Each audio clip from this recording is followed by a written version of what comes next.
Hey, what's up? What up? What up? What up, everybody, man? What's going on, man? Ain't been live in a while, man, but I felt like this was a good morning to start off with some news from the week, man. A couple of things going into the weekend that I wanted to discuss. Of course, we got to talk about this whole Ksoo trial because let's be real, man. When it came to the Jacksonville drill movement, I was like one of the #1 people to cover the whole drill movement. All the different back and forth between Foolio, Yungeen Ace, everything that took place. So obviously, I was watching this whole Ksoo trial play out, man.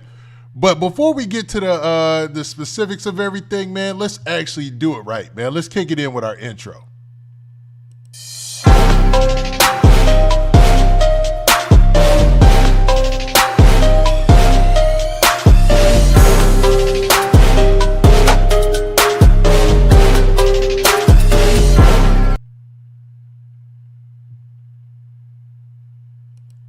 All right, there you have it, man. There you go, man.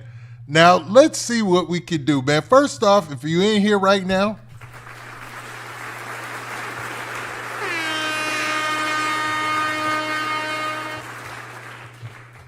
let's go, because we don't go live often, but, man, when we do, it's a doozy.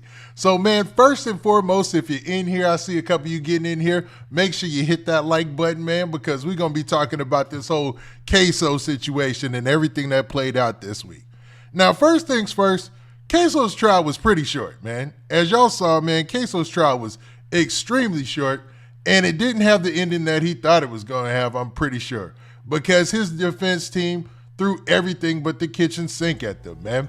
They basically put it out there that they felt that Ksoo wasn't the guy that was being pictured or videoed, but this was the end result of everything we saw out through the week. And there was a lot of ups and downs, back and forth. We had Ksoo's dad, Blue, actually come out, testify against him. We had one of his co-defendants actually testify against him. And this guy, man, this guy is a piece of work, man. The guy who left with ATK Scotty and ended up testifying against him is a piece of work. But man, let's all take all that into consideration and get to where this all ended, man. So we're gonna actually start at the ending, man, instead of starting at the beginning before we work our way through everything. So man, let's actually look at the verdict, man. And I believe I got that, yep, on video right here. Reached a verdict. Can you please hand the verdict form to the bailiff?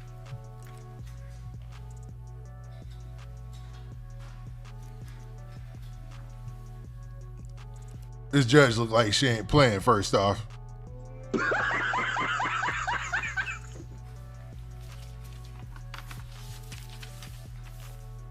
All right, the court finds that there are no errors or omissions in the filling out of the verdict form. Madam Clerk, can you please publish the verdict?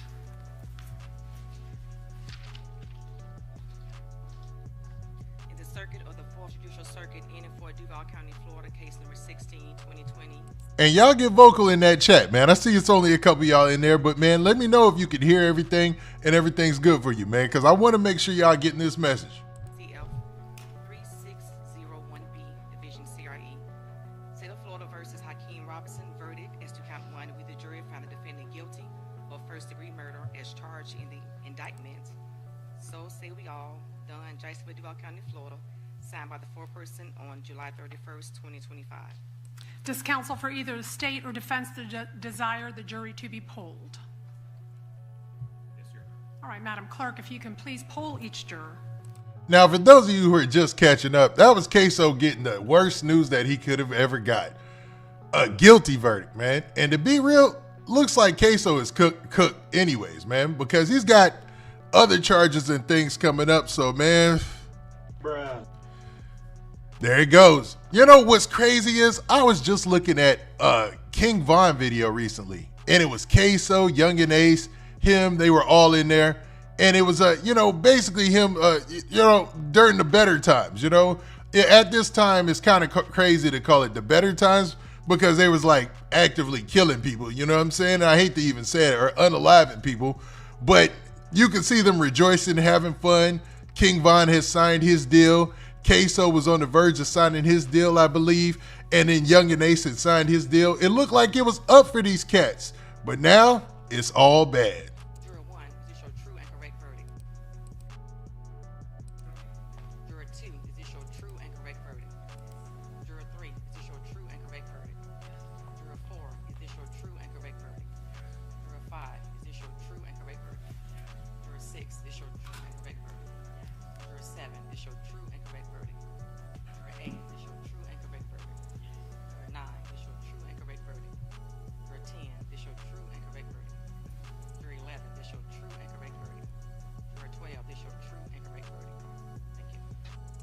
So basically, they went down the line just to make sure that all 12 jurors were correct on their decision, and they all came to the same decision that Ksoo was found guilty, man.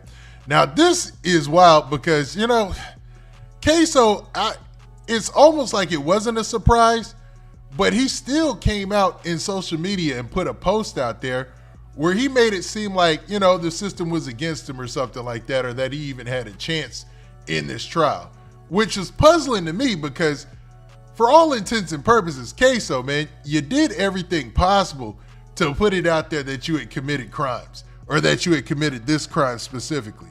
And the trail that led back between the shooting of Boss Goon, the shooting of Charles McCormick, the back and forths in the music. I mean, to call this self-snitching would be accurate. Bruh. Because there is no other situation in the world where I think that somebody could have a situation like this happen and think that they were going to be able to get off, man. Now, what's crazy is, in this case, and one of the things that stuck out to me was, I don't believe they ever found the weapon in this case. I don't think there was ever a weapon that was found or discovered in this shooting or whatnot, man. So it's crazy to think that there was no weapon found, but still, Ksoo went down. Now, a big part of Ksoo going down was the fact that his dad, Blue, testified against him, man. Now, when people found out the fact that Ksoo's dad was going to be testifying against him, you know, it was met with a lot of scrutiny, I could say. But for the most part, it was almost unbelievable because when you're a guy as old as Blue is, he's like in his late 50s, early 60s, I believe, something like that. And for him to testify against his son instead of taking a charge or doing something to help his son or something like that is almost appalling. You know what I mean? I'm going to keep it real. And I am not one of these, you know, these don't snitch, don't whatever, man. Get it how you live is how I say it. But for your son to be fighting for his life and you to just be the hammer and the nail, you know what I mean? And to be honest, what they were offering him, what they were offering Blue, wasn't even that much. You know what I'm saying? It wasn't looking as good as he thought it would be. So it's looking like he's still going to do like 20 years or something crazy behind bars. And the same with his other co-defendant, man. The guy by the name of Butter, man. So we'll get to him in a little bit. But, man, let's actually look at this post that Ksoo had put out there after the verdict had came down, man. Now, hopefully y'all can see that. And y'all do me a favor. Y'all make sure y'all hit that like button, man. If you're in here, I'd appreciate it greatly. And make sure you hit that poll. Tell me what you think in the poll, man. Because I'd like to get y'all opinions on this situation. You know what I mean? But with this post, man, let's look at this. So it says, Ksoo speaks out following his guilty verdict and reveals that he had an all-white jury. I just showed the whole world how Jacksonville, Florida is corrupt. Bruh. Now, I ain't praying for your downfall here, Ksoo, but you did everything but give up your own self in this case. Like, number one, why? Okay, I'm not trying to say this is what you should do, but if you're so closely connected to the prior shooting of your dad, of your alleged, well, not alleged, but what you felt is your brother, you know, your adopted brother-in-law or whatnot, your adopted brother or whatever you want to call it, caught in this situation, which is crazy, man. What up, Jose Munoz? I see you, man. What's up? Crazy, man. Y'all make sure y'all vote in that poll that I got right there too, man. Bruh. Now, on to this post by Ksoo. Now, he said, I had an all-white 12 jurors with 3 white state attorneys with a white judge in a courtroom with an all-white judges on the wall. Every black person that I could pick on my juror was struck down by the state. I just showed the whole world how Jacksonville, Florida is corrupt, and my lawyers proved I was innocent. God got the last say-so.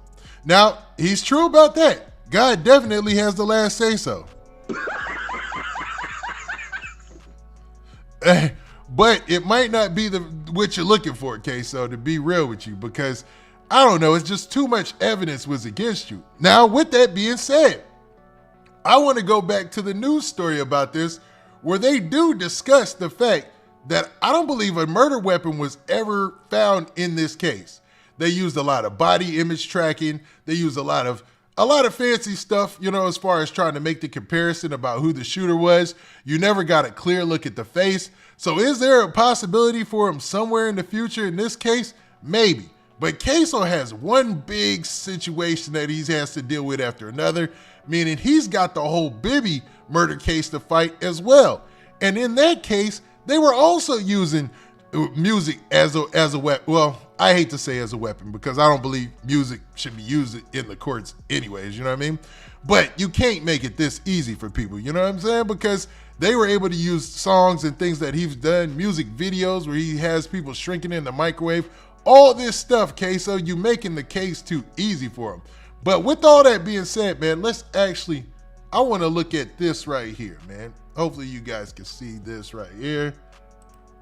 This is actually the news story where they talk about Ksoo. Now, okay, this is a statement from the state's attorney. So 5 years ago, Hakeem Robinson and Leroy Whitaker. Now, Leroy Whitaker is what is his name? ATK Scotty, excuse me.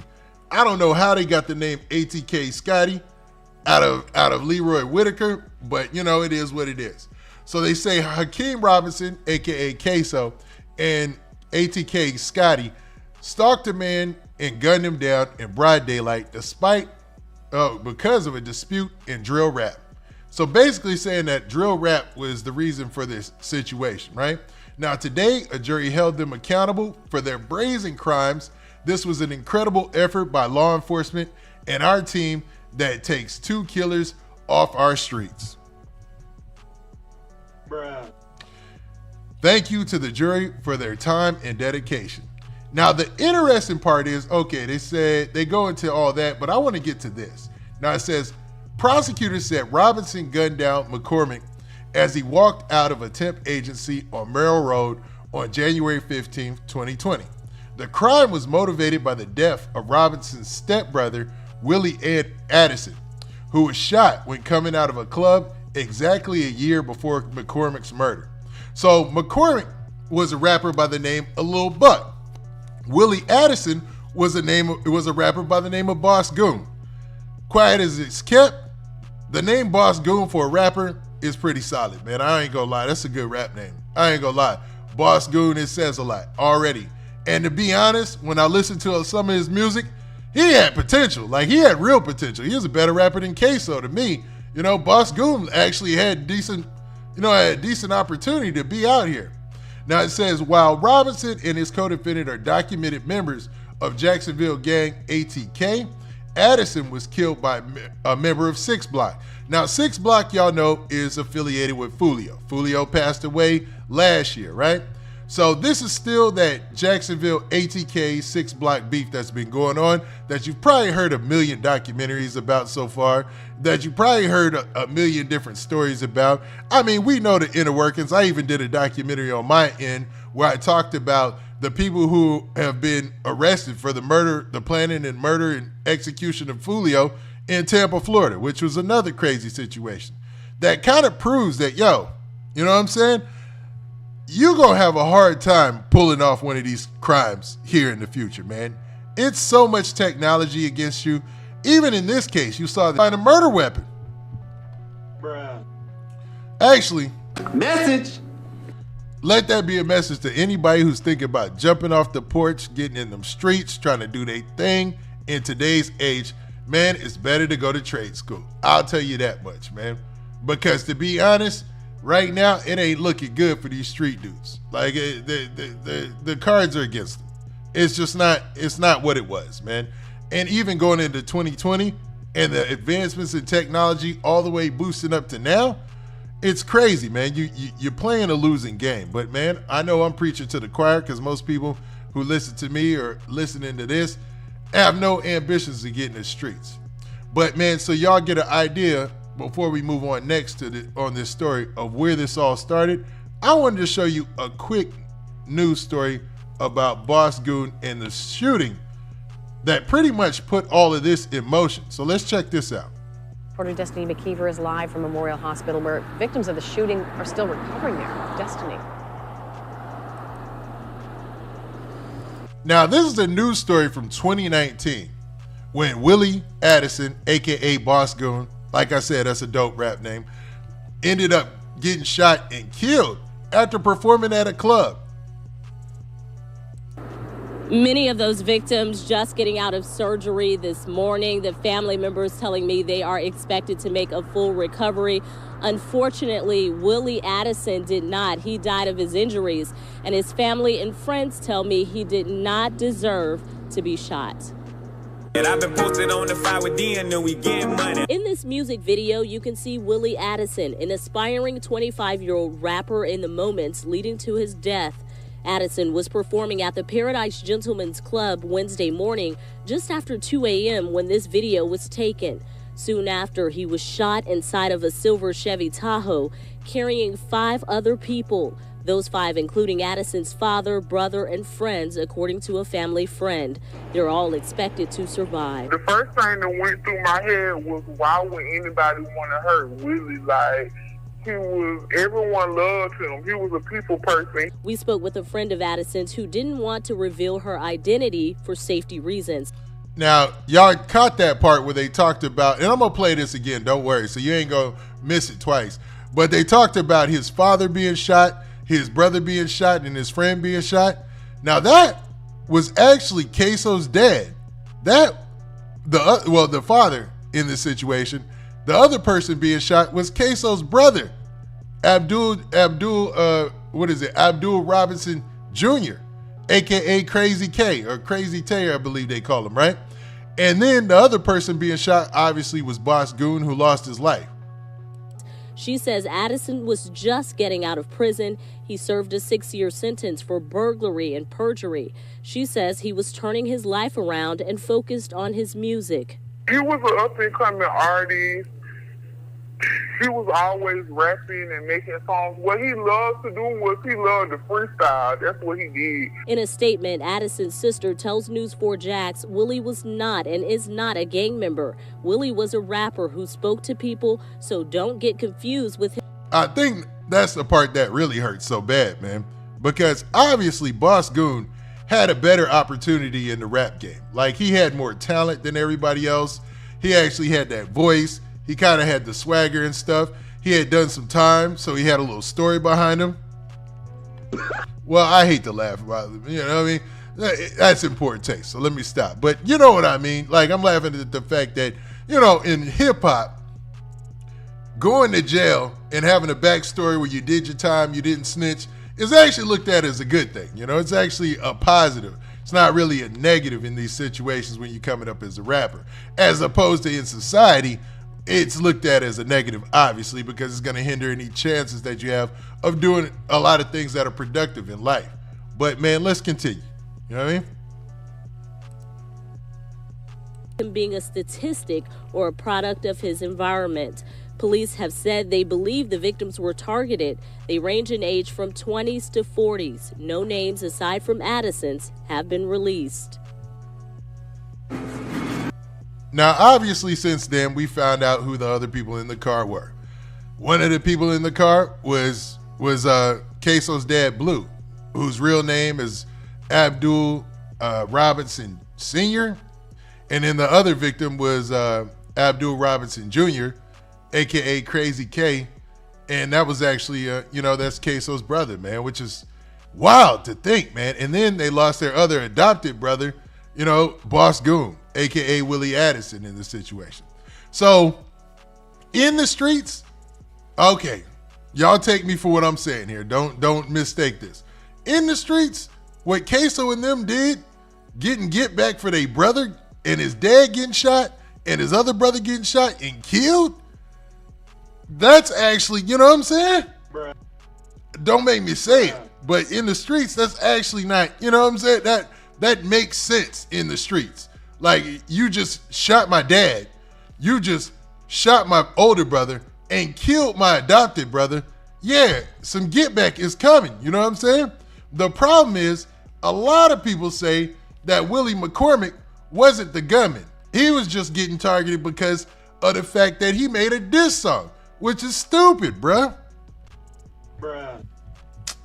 Man, where's mine?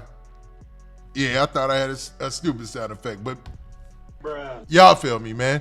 So that was the reason why he was targeted in this situation. Going after the people who shot your dad, shot your older brother, then shot and killed your adopted brother makes all the sense in the world.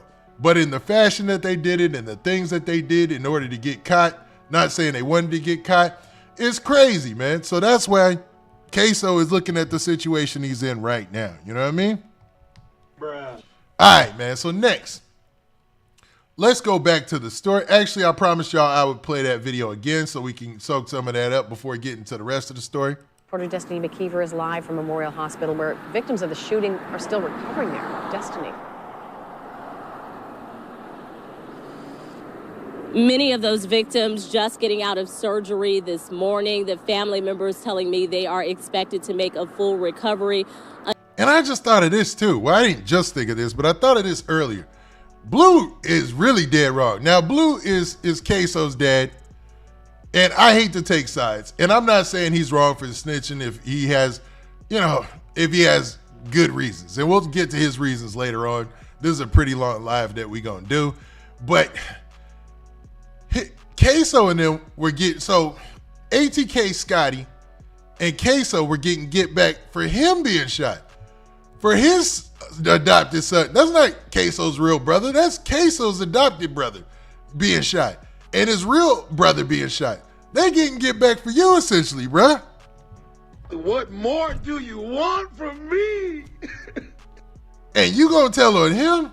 That's crazy. Now, maybe he had valid reasons, you know what I mean? But let's continue. Unfortunately, Willie Addison did not. He died of his injuries, and his family and friends tell me he did not deserve to be shot.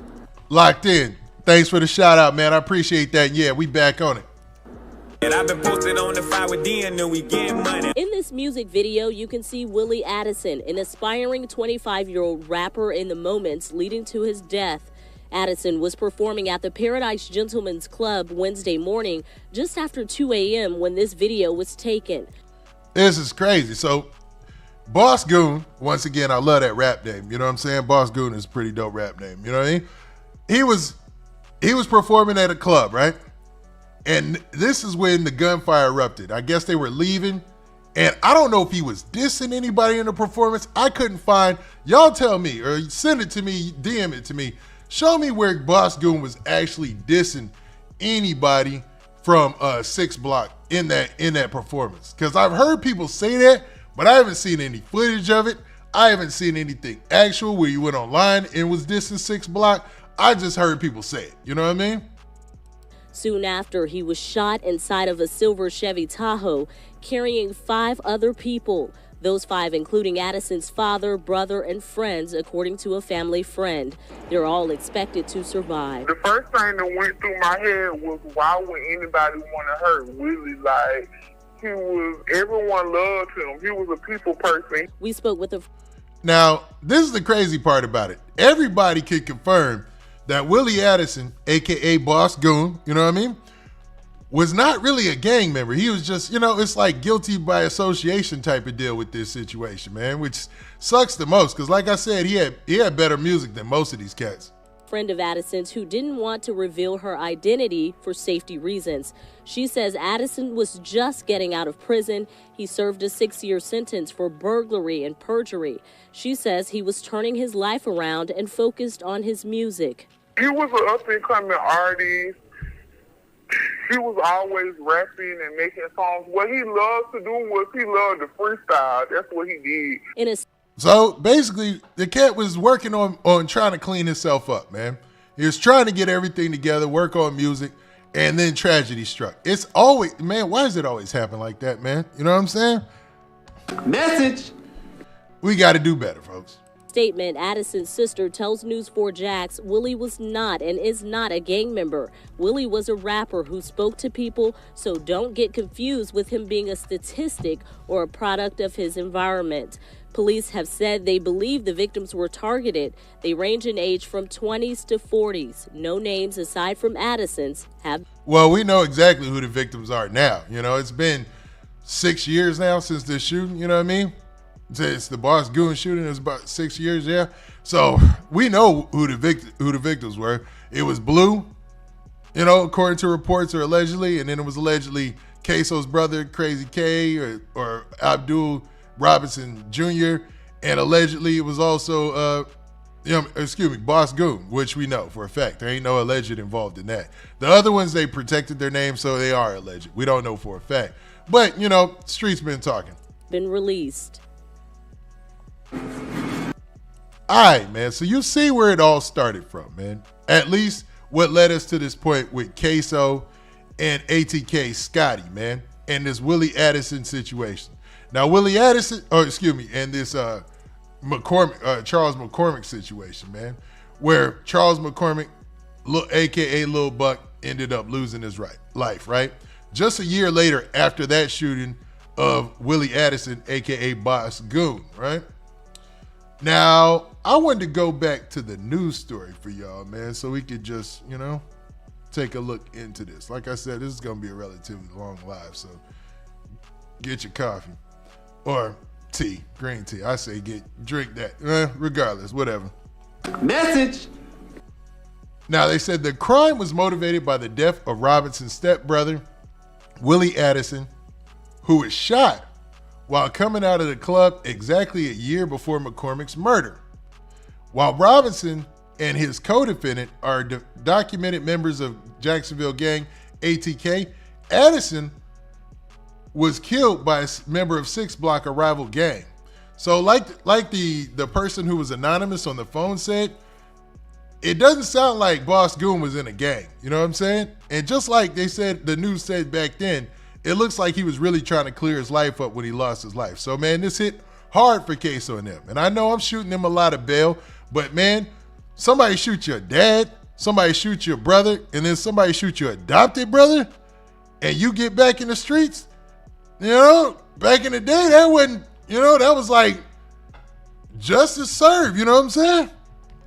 Bruh. I'm not saying that was the right thing to do. I'm not saying this was the correct action or whatever. But, you know, at first I was trying to understand the logic behind it, but now I kind of get the logic. You know what I mean?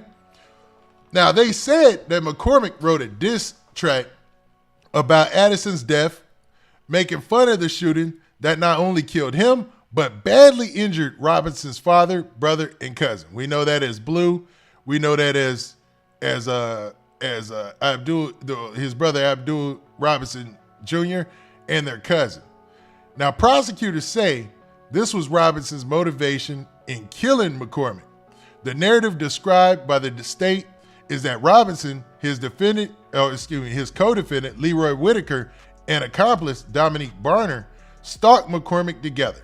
Now, Dominique Barner is an interesting character in this case because he 100% told on Ksoo and them, man.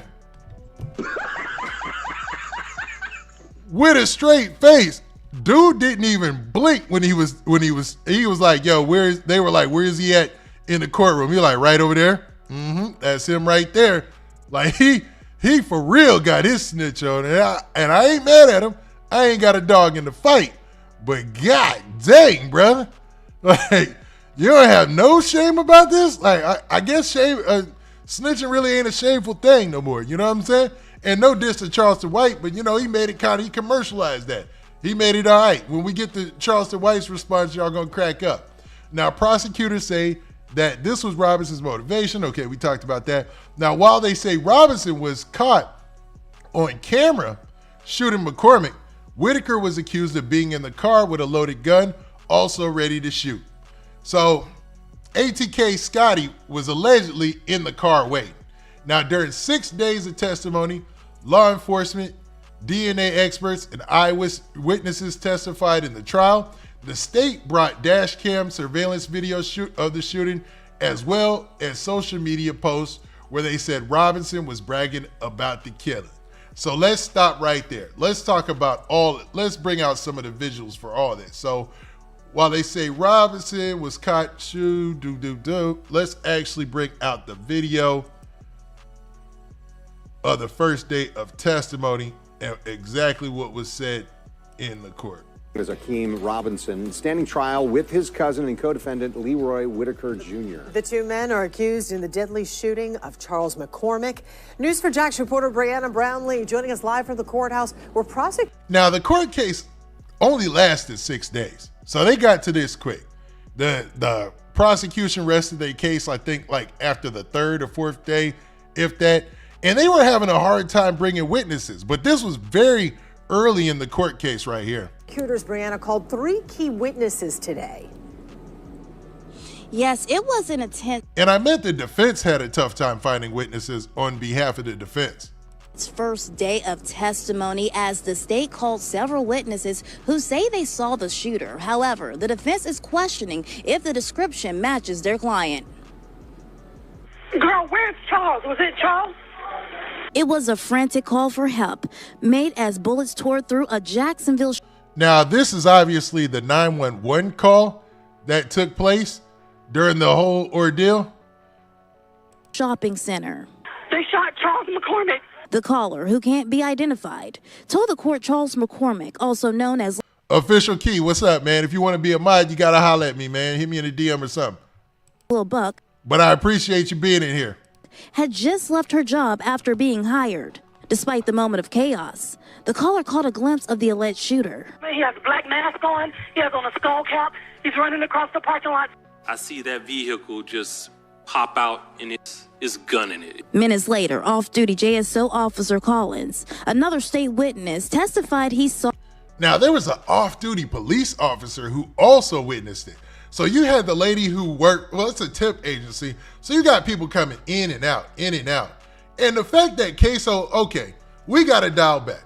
Now, since King Von, since FBG Duck, since a lot of these cases, since Foolio, since all of this, we do have 20/20 vision. You know what I'm saying? We do have, what is it? Backseat quarterback. And we can backseat quarterback a lot of these situations and say, man, that was stupid. But this is in 2019 and 2020 when drill rap was going crazy. Bruh. I mean crazy, going crazy. Oh, we got to stop for a second. Y'all hit that like button. And shout out to everybody who already hit the like button.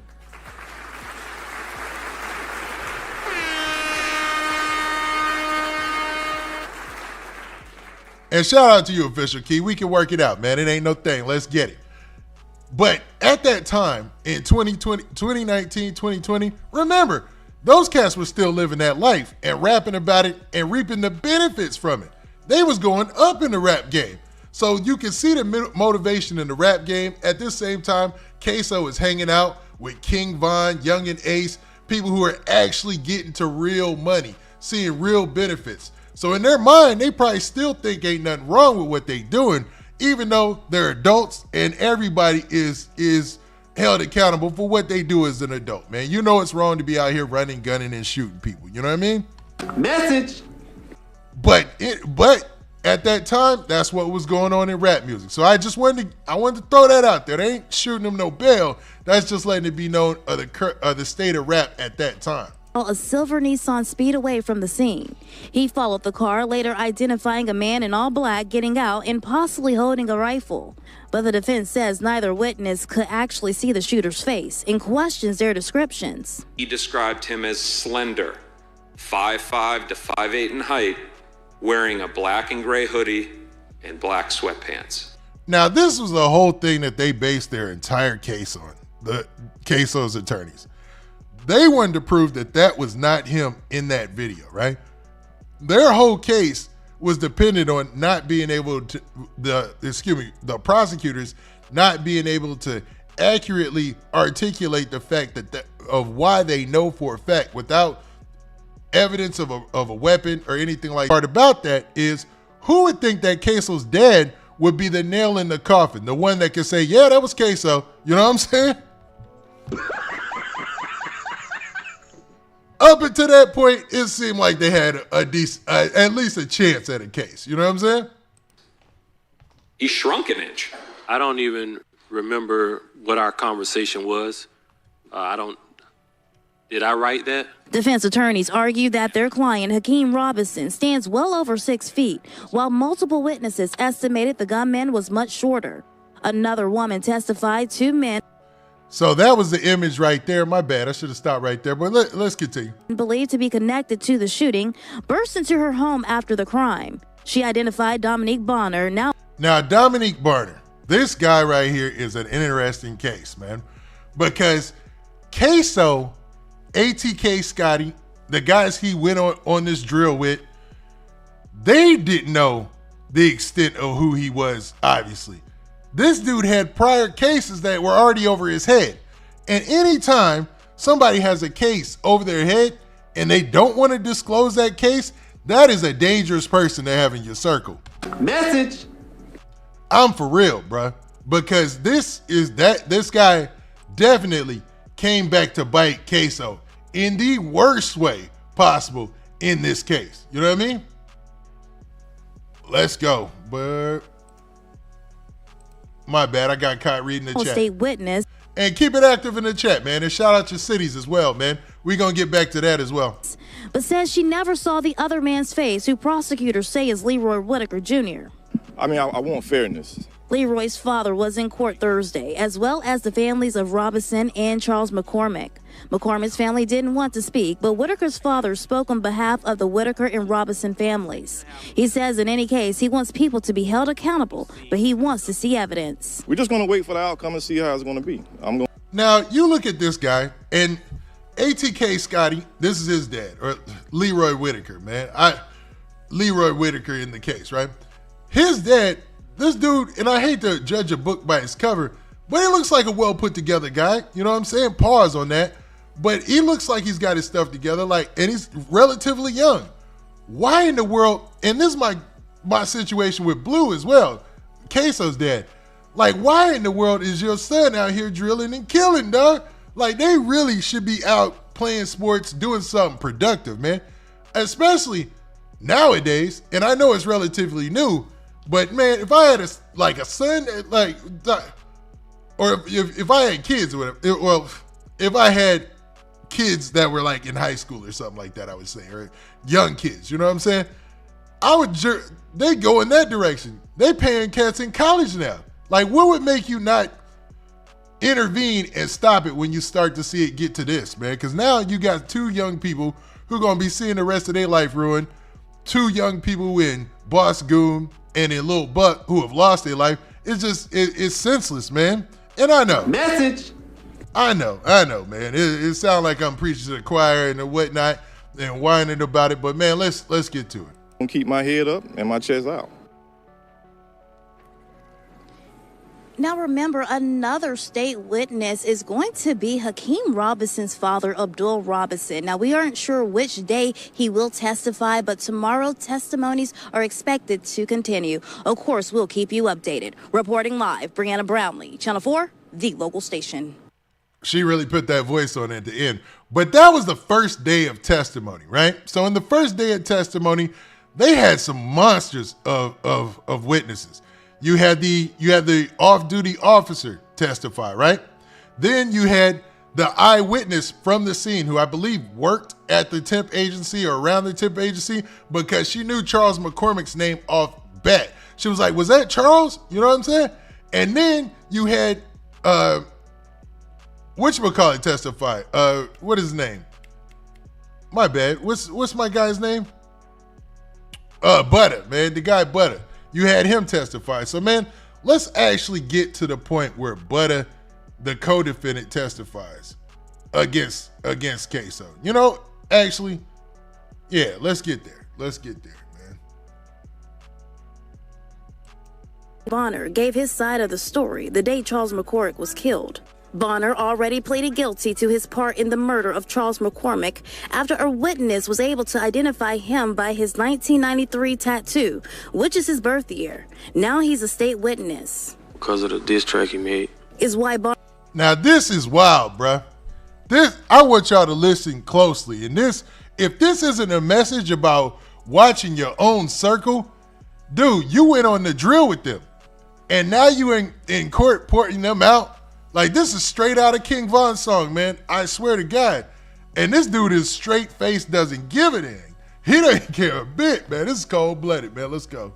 Bonner says the plan was put in motion to kill McCormick. According to Bonner's testimony, he made a burner account to keep tabs on McCormick. He said he found his address on Core and said the plan was for him, Hakeem Robinson, and Leroy Whitaker Jr. to ambush McCormick. However, Whitaker Jr.'s defense attorney, Julia Schlacks. Now, she's talking real fast because, and there's a lot of details in there. So basically, he was the one who was stalking McCormick on social media. He was the guy looking for McCormick, trying to find him, trying to make sure that he caught him, you know what I'm saying, that they could find him, and giving the tip to Ksoo and ATK Scotty of where he is and when they're going to pick him up. So they make it sound like Ksoo was the one who planned and put everything in motion. Definitely he was probably the bag. Definitely he was probably the guy who, was more amped to get it done. But this guy played an integral part of actually finding Lil Buck, locating Lil Buck, following him on social media and seeing his action. That's why when you're on live and you see those little accounts that it just be a face and they have 2 followers or whatever, if you being nosy, you want to see who that is because it just looks weird. Man, that's somebody that could be looking at you. You know what I'm saying? Could be for nefarious reasons. Message. Bruh. But I ain't trying to scare you. I'm just letting it cook because it's real. It's real out here. Says Bonner is a well-known paid assassin who is known. Did y'all hear that part? And like I said, I'm going to play this again. But they said that Barner, a.k.a. Butter, is a paid assassin.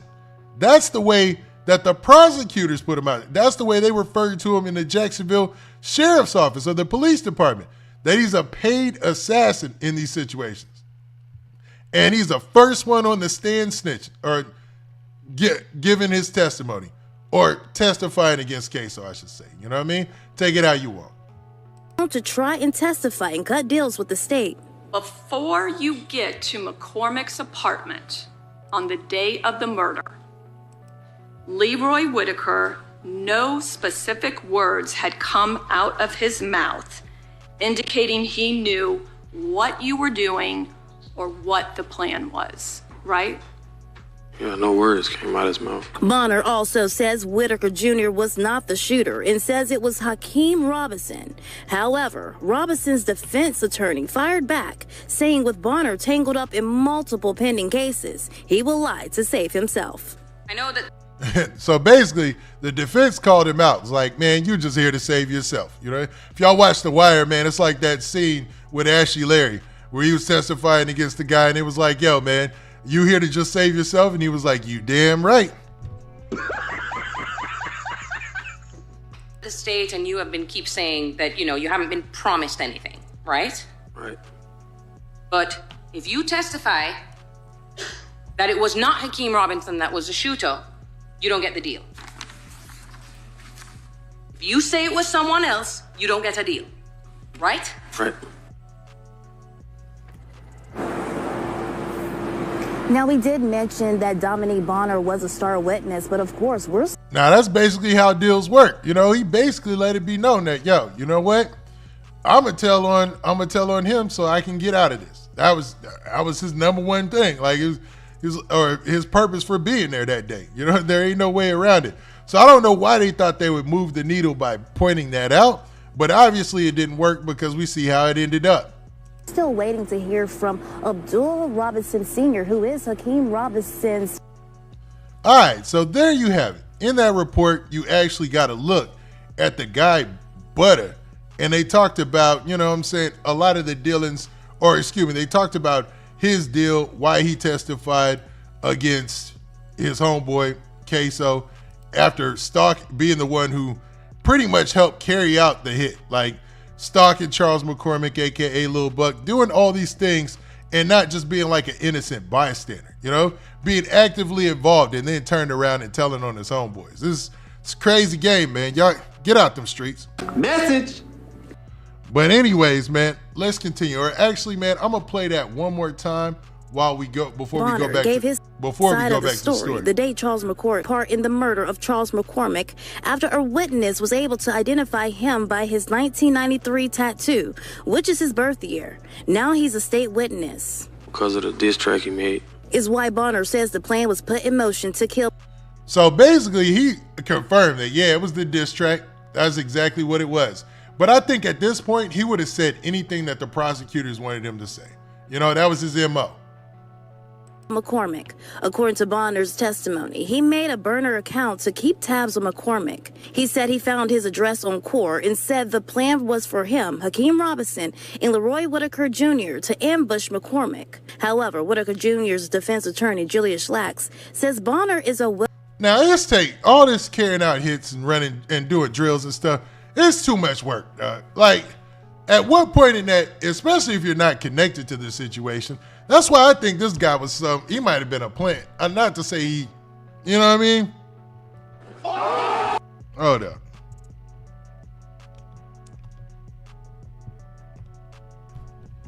I'll leave it alone. Let's go.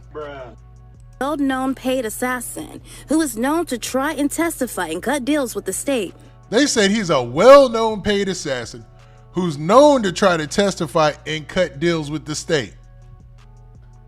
Stop it. Get some help.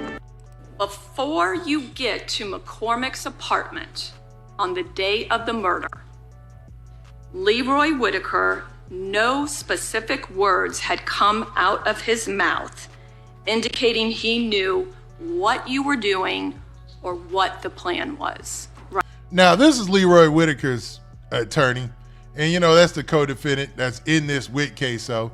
But she's basically trying to paint the picture that, you know, Leroy Whitaker, he stayed in the car during the shooting. There was only one person who stepped out and actually did the shooting. But look how cold this dude is, man. Look at it. Really look at this dude, man. His face and everything. He doesn't budge. He doesn't break. He doesn't do anything. I'm talking about him like he's the Terminator or something. You know what I'm saying? But dog, there is no emotion in this guy's face, man. Let's check. Right. Yeah, no words came out of his mouth. Barner also says Whitaker Jr. was not the shooter and says it was Hakeem Robinson. So he basically just said, yo, it was Ksoo. But in this situation where you go out on a murder, you go out on a drill, everybody's getting the same charges pretty much, you know what I'm saying? Or excuse me, getting the same sentence. However, Robinson's defense attorney fired back, saying with Barner tangled up in multiple pending cases, he will lie to save himself. I know that the state... Now, at this point, but why in the world would he lie? Like, lying isn't going to help his situation, you know? So, and then getting on the standing line definitely isn't going to help because they said he had other cases going into this. And like I said, I'm pretty sure Ksoo and them probably didn't know about all that. I doubt he was honest about that. But in the legal officer, in law enforcement, he was already known as an assassin or a guy who would carry out hits and then tell to get out of it, is what they tried to paint the picture as. And you have keep saying that, you haven't been promised anything, right? Right. But if you testify that it was not Hakeem Robinson that was the shooter, you don't get the deal. If you say it was someone else, you don't get a deal, right? Right. Cold-blooded, man. Cold-blooded. Bruh. Now, we did mention that Dominique Barner was a star witness, but of course, we're still waiting to hear from Abdul Robinson Sr., who is Hakeem Robinson's. All right, man. So that's it for Butter, or what's my guy's name? The snitch in this, or I hate to call him the snitch, because, you know, some people just say that he's just trying to get the best deal that he can, you know? But, man, dude really, really, really put Ksoo and them in a bind with this situation, man. Cold-blooded, man. So, man, let's get to this next. I wanted to talk about the big story that came out of this. And the biggest thing that came out of this was the fact that Ksoo's own dad testified against him, man. So let's get to the goods about that, right? Now, prosecutors Now, Robinson's father, a confessed accomplice to the crime, testified in the video, though he said it was the hardest thing he had done in his life. Now, he kind of put on a show through all this, but at the end of the day, Ksoo's dad told on him. Issues. I got 2 6-year-olds and an 8-year-old daughter. All right, man. So in this clip, you're going to see Ksoo's dad basically testify against Ksoo and also talk about his reasoning for doing so. Like I said earlier, this was only a 6-day trial. So the trial took 6 days and it was short, sweet, to the point. Those people who were testifying, testified. Those people who were allegedly snitching or quote unquote snitching got to it. And it was fast. It was like, for the prosecutor, they ran through their witnesses like it was nothing, man. So all odds were against Ksoo in this anyway. And to be honest, this had to be the dumbest drill that they had ever went on. Like broad daylight, all sorts of video cameras. A police officer was there on the scene off duty, saw everything. It's just all bad. You know what I mean? But let's get to what Blue had to say on the stand. Blue says this is only part of the reason why he's testifying against his son. Willie Addison wasn't the biological son of Blue, but he says he loved him as if he was his own. He was also in the car that night Addison was killed. This track from the late Charles McCormick, recorded after the death of Addison, is what is believed to have kicked off the plot to kill McCormick. According to Abdul Robinson Sr., it was Hakeem Robinson who killed McCormick. Now that image right there got a lot of scrutiny throughout the court case because, you know, the guy does look kind of slim in that picture, to be honest with you. And everything we've seen about Ksoo, I don't think there's been a time in his adult life he's been slim. You know what I mean? And that's not a diss or anything like that at all. That's just me keeping it factual. I don't think there's a time in his adult life where he's actually been slim. You know what I mean?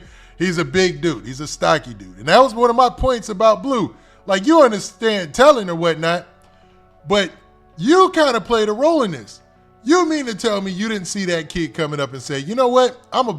Forget all this street stuff. I'm going to put you in football. At this point, you know, like I said previously, in today's climate of sports, you ain't even got to make it to the pros to get money. There's kids get millions in college, hundreds of thousands in college today. You know, really living that life. So, man, that would be, you know, you play some sort of role in that because you could have pointed his life in a different direction. And I understand kids going to do what they want, but come on, bruh. For revenge. Who is the person that was captured on the video recording shooting Charles McCormick? My son. What's your son's name? Hakeem. Looking at his son in the eyes as he named him as the shooter in the death of McCormick. However, the defense quickly fired back, stating Blue has a career of being an informant and to testify to take deals to lighten his sentence and that it was him with more of the motive. Man, bruh. There were so many different situations in this case where people's background came out and you found out that they had informed before.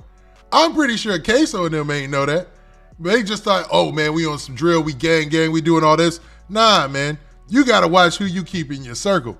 Because if they already got previous cases and there's an opportunity for them to clear up any of that for their behalf, obviously they're gonna do so. We see it now. Message. But let's continue. You never heard Oh, and shout out Portland, Jamaica. I see you in the chat. Leroy Whitaker say anything that he would have any knowledge that anyone was going to get out and shoot Charles McCormick? No, I haven't. And sir, have you ever been convicted of a felony? Now, this is Leroy Whitaker's attorney. So ATK Scotty, this is his attorney. And she's basically trying to draw that comparison between what he believes about Leroy Whitaker and what he knows about Ksoo. But regardless, they both were found guilty. You know what I'm saying? Bruh. It doesn't matter. They tried to separate the two at the end because, you know, they fighting the case together. Or a crime of dishonesty? No. You say a crime of dishonesty? And I'm sorry, let me make it easier. Yeah. Have you ever been convicted of a felony, sir? Yes. How many? So that was part of the testimony where Ksoo's dad pretty much pointed it out that he was the shooter, man, which is crazy. Like, I got a poll going right now that you guys can see there where I ask you the question, actually, what do you think about the fact that Ksoo's dad testified against him? Does that make him a snitch? Does that make him a bad guy? Is he just helping the community? What do you feel? Because he had every power in this situation to send these boys' lives into a different direction. Based on the interview with Boosie in the past, he knew Blue. Other rappers knew Blue. He had 2 young sons and 3 sons, and they all 3 gravitated towards the streets and towards rap. Ksoo ended up making some way in rap. Boss Goon, their adopted son or stepson, ended up making some way in rap before he lost his life. This is just a tragic situation leading to another tragic situation. But at the crux of all this is gang violence. It's the ATK versus 6 block rivalry, right? But also, man, let's look at something else that came out in day one of testimony. And that's this dash cam footage, man. So let's see how telling this is. Hakeem Robinson and Leroy Whitaker were in court for the first day of their joint trial that was 5 years in the making. It started with Joel Cooper from the state attorney's office sharing how the prosecution would prove the 2 men were guilty of killing Charles McCormick. It took Hakeem Robinson, Leroy Whitaker, co-defendants, less than 10 violent-filled seconds to turn the cold concrete slab beneath Charles's body into an unpeaceful resting place. That was a wild way of describing it, right? You know what I'm saying? Basically saying that, they turned his body into they turned a cold slab of concrete, and I don't think it was that, well, it was in January, so maybe it was, into a bloody mess, man. And I hate that I said that, bro. They're going to be like, oh, man, you can't be just, but it is what it is. That was a cold way of playing that out by words, but, man, let's continue, man. I just thought The first witness for the state was on the stand Wednesday. He asked not to be shown on camera. However, we did get to see dash cam video from his car that showed the moment the shooting happened. We're not showing the part of the video where the murder takes place.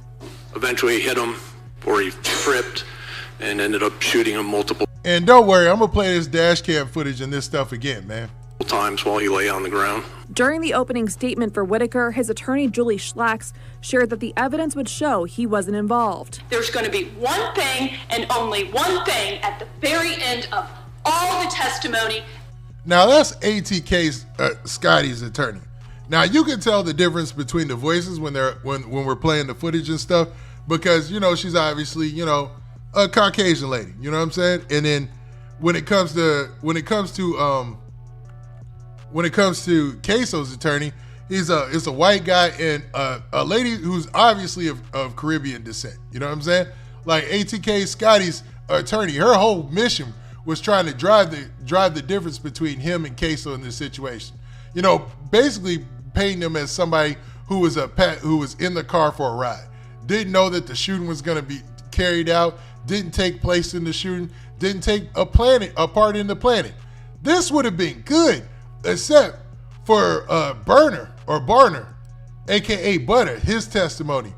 He dropped a nail on him, man, during his testimony when he testified against Ksoo, and he testified against ATK Scotty, his co-defendants, man. Without the testimony from the snitch or the informants in this case, or the people who were testifying against him, they might have had a chance. Not saying they did, because, like I said, they didn't find a weapon, I believe, in this case, which sometimes that could be the nail in the coffin for the prosecutors. Like, well, where's the weapon at? You know what I mean? But ATK Scotty, his co-defendant, or supposed co-defendant, now guy testifying against him, guy by the name of Barner, he ended up telling the whole after effects and everything that happened afterwards. So Dominique Barner, aka Butter, basically said that him and McCormick had stalked him out, were the ones who stalked out Charles McCormick, aka Lil Buck, and his moves, his movements were, everything on social media. So that put him directly in this. That kind of put the nail in the coffin of her case, to be honest. Even though his attorney, Julie Slacks, or whatever her name is here, was trying to draw that line in the sand, trying to say that, hey, ATK Scotty, he was just along for the ride. He was an innocent bystander. Bruh. Whatever. He wasn't trying to be involved in any of this shooting, gang banging stuff like that. You know what I'm saying? Even though his nickname is ATK Scotty, you know what I mean? Well, it was worth a try, right? You know what I'm saying? It was worth a try. But regardless of that, she tried her case. She tried. But, man, that Dominique Barner, a.k.a. Butter, man, a.k.a. Butter, ATK Butter or whatever, his testimony really, really killed it for Charles McCormick, ATK Scotty, man. Or not Charles McCormick, excuse me, for ATK Scotty, man. You know what I mean? He killed it. It blew his case up because he goes to telling about everything that took place afterwards, like him and ATK Scotty actually doing the home invasion, bruh. They actually did a home invasion where they grabbed a Caucasian lady and held her up, her and her husband, like trying to change their clothes or whatnot to get away from this murder. You know what I mean? That put them where they, you know, that kid blew up their case, bro. That just blew their case completely up. Now, with that, man, before we get along, continue with this video, y'all do me a favor. Make sure y'all hit that like button. Make sure if you're not subscribed, you hit that subscribe button. And for those who already have,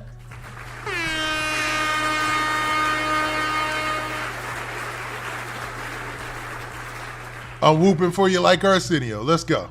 Everything that you're going to be presented, it's going to be one name only, Dominique Barner. Dominique Barner, who admitted to driving the getaway car, took a plea deal and told investigators that Robinson wanted McCormick dead for allegedly dissing his slain half-brother Willie Addison, who was killed in a 2019 drive-by shooting. Hakeem's father, Abdul Robinson Sr., was arrested and accused of helping them escape after the shooting. Robinson Sr. later identified his son as the shooter after viewing dashcam footage of the incident. Blue telling in that jail cell. That's what Foolio said that. I ain't say it. Is now expected to testify against his son and nephew in court. Barner was also brought up during the opening statement from Robinson's attorney, Tara Kawas. She claims that Barner was... Like I said, you're going to see this dude was the nail in the coffin for ATK Scotty's case, man, to be real. The one who planned and orchestrated the murder, not Robinson. When you listen to all the credible, reliable evidence in this case, it's only going to prove to you one thing. Hakeem Robinson is innocent. Find him not guilty. Now, that was obviously Ksoo's attorney, and she tried to do a good job, man. And so did ATK Scotty's attorney, man. You know what I mean? She did it. She tried her best, man. But that testimony from a guy who was there with you committing the crime is too much, man. That's always going to outweigh everything else. Hakeem Robinson and Leroy Whitaker were in court for the first day of their joint trial that was 5 years in the... They was doing too much smiling for me. My life is on the line. I ain't gonna tuck my tail or nothing like that. But all that smiling and stuff, man, that's out, man. I'm gonna be sweating bullets. I'm gonna keep it funky with you, man. I ain't doing 30, 40, 50, life in jail, death sentence, anything like that. It's crazy, bro. You know what I'm saying? But I mean, I guess they just trying to take it on the chin. Pause on that, but man, last thing I'll be doing is smiling and joking in court. It started with Joel Cooper from the state attorney's office sharing how the prosecution would prove the two men were guilty of killing Charles McCormick. It took Hakeem Robinson, Leroy Whitaker, co-defendants, less than 10. You see this screen right here? They got Blue up there, and then they have Ksoo's face, then they got ATK Scotty, and then they got, Dominique Barner, who's ATK Butter, I believe his nickname is. You know what I mean? Y'all tell me in the chat if I'm getting his nickname wrong, but I'm pretty sure I did the research, and they call him Butter. Anytime I've seen somebody named Butter in the case, it's been something around that name. I can't point it. Message. I can't point it out. But it's been something. I don't know, man. I don't know. Violent filled seconds. Slapped Annie Charles's body into an unpeaceful resting place. The first witness for the state was on the stand Wednesday. He asked not to be shown on camera. However, we did get to see dash cam video from his car that showed the moment the shooting happened. All right, so this is the dash cam video, and I'm not sure if what's blurred out there in the top right is the actual shooting take place, because they're gonna say they don't want to show that on camera or on the news, because this is from the news, the actual local news this story came from, you know what I mean? We're not showing the part of the video where the murder takes place. Eventually hit him, or he tripped and ended up shooting him multiple times while he lay on the ground. During the opening statement for Whitaker, his attorney Julie Schlacks shared that the evidence would show. Domino says that smiling is a coping mechanism. Okay, yeah, I'm gonna shoot him a little bell. Maybe it is a coping mechanism. He wasn't involved. There's going to be one thing and only one thing at the very end of all the testimony, everything that you're going to be presented. It's going to be one name only, Dominique Barner. Dominique Barner, who admitted this dude is a piece of work. You know what I'm saying? And I'm not dissing him, because obviously he's set to be coming home sometime soon. You know what I mean? I don't know how many cases he has, but in the story that we looked at before, they said that he's known in them Jacksonville law enforcement offices as a known hitter, you know, a known assassin who would tell to get himself out of a bind, that's a profound statement coming from the prosecutor, the state's attorney.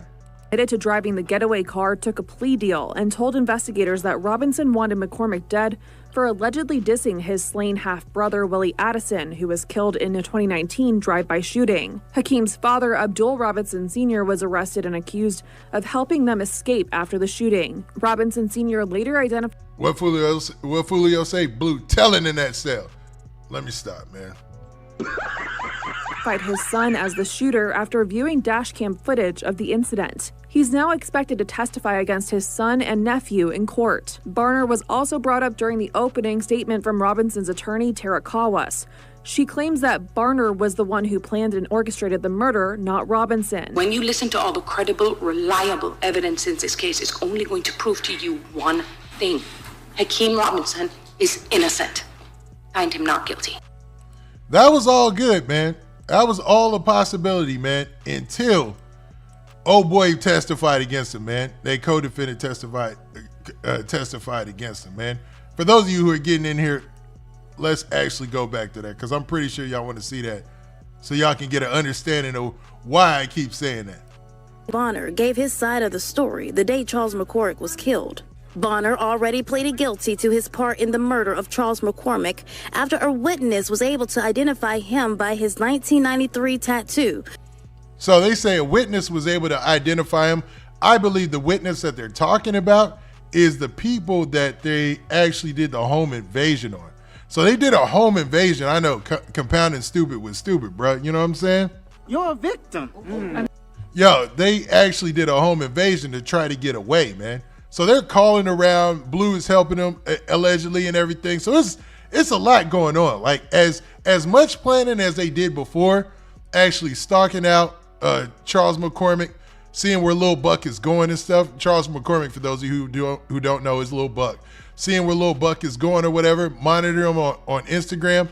They didn't have a getaway plan together at all. You know what I'm saying?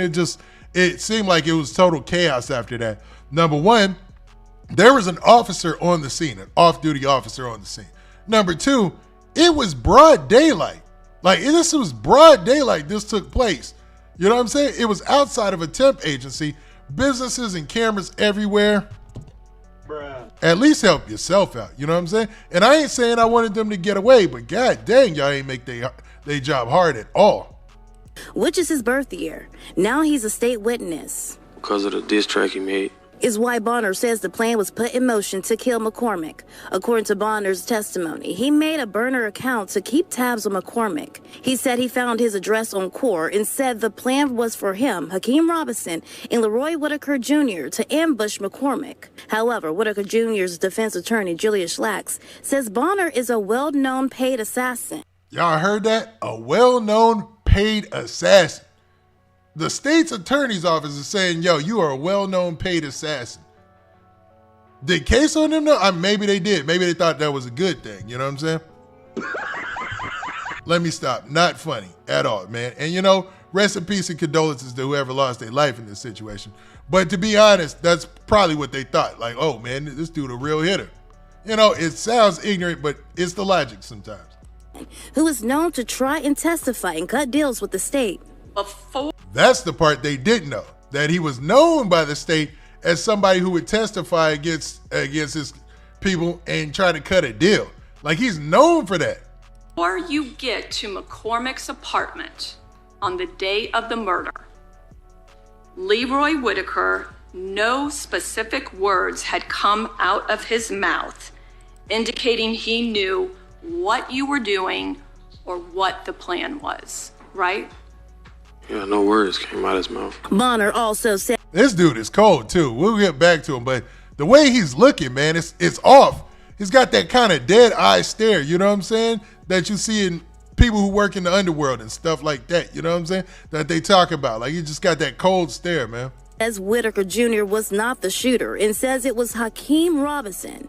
However, Robinson's defense attorney fired back, saying with Barner, Ksoo can't get that tie right, can he?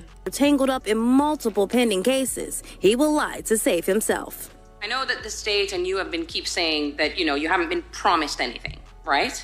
Right. But if you testify that it was not Hakeem Robinson that was the shooter, you don't get the deal. He's like, you damn right. If you say it was someone else, you don't get a deal, right? Right. Now, we did mention that Dominique Barner was a star witness, but of course, we're still waiting to hear from Abdul Robinson Sr., who is Hakeem Robinson's. All right, man. So we definitely heard from Blue, and we're not going to play that again. But another point, I just wanted to point this out. I got to point this out, is how much of a nail in the coffin his testimony was to Ksoo and them. Because going back to the original story about the, about the outcome or whatever, them celebrating in the Jacksonville Sheriff's Office about this, is this right here that I want to point out, man. This line right here that says, the defense also argued that Robinson's phone was not connected to the crime and pointed out that the murder weapon was never found. They never found a murder weapon in this situation.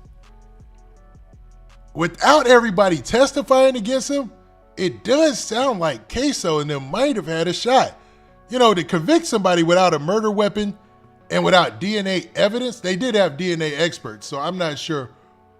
It doesn't list what they found, but they said, okay, hold up, let's get to this. It said Robinson's father had confessed a compliance to the crime, testified against him. He identified Robinson as the shooter in the video, though he said it was the hardest thing he had done in his life.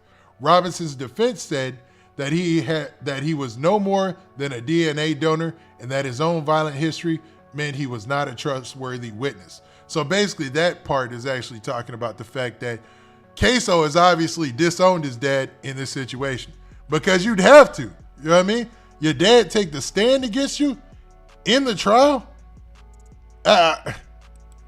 Issues. I got 2 6-year-olds and an 8-year-old daughter. Now that's his reasoning, right? He's got 2 6-year-olds and an 8-year-old daughter. And in total, I believe Blue said that he has 11 kids.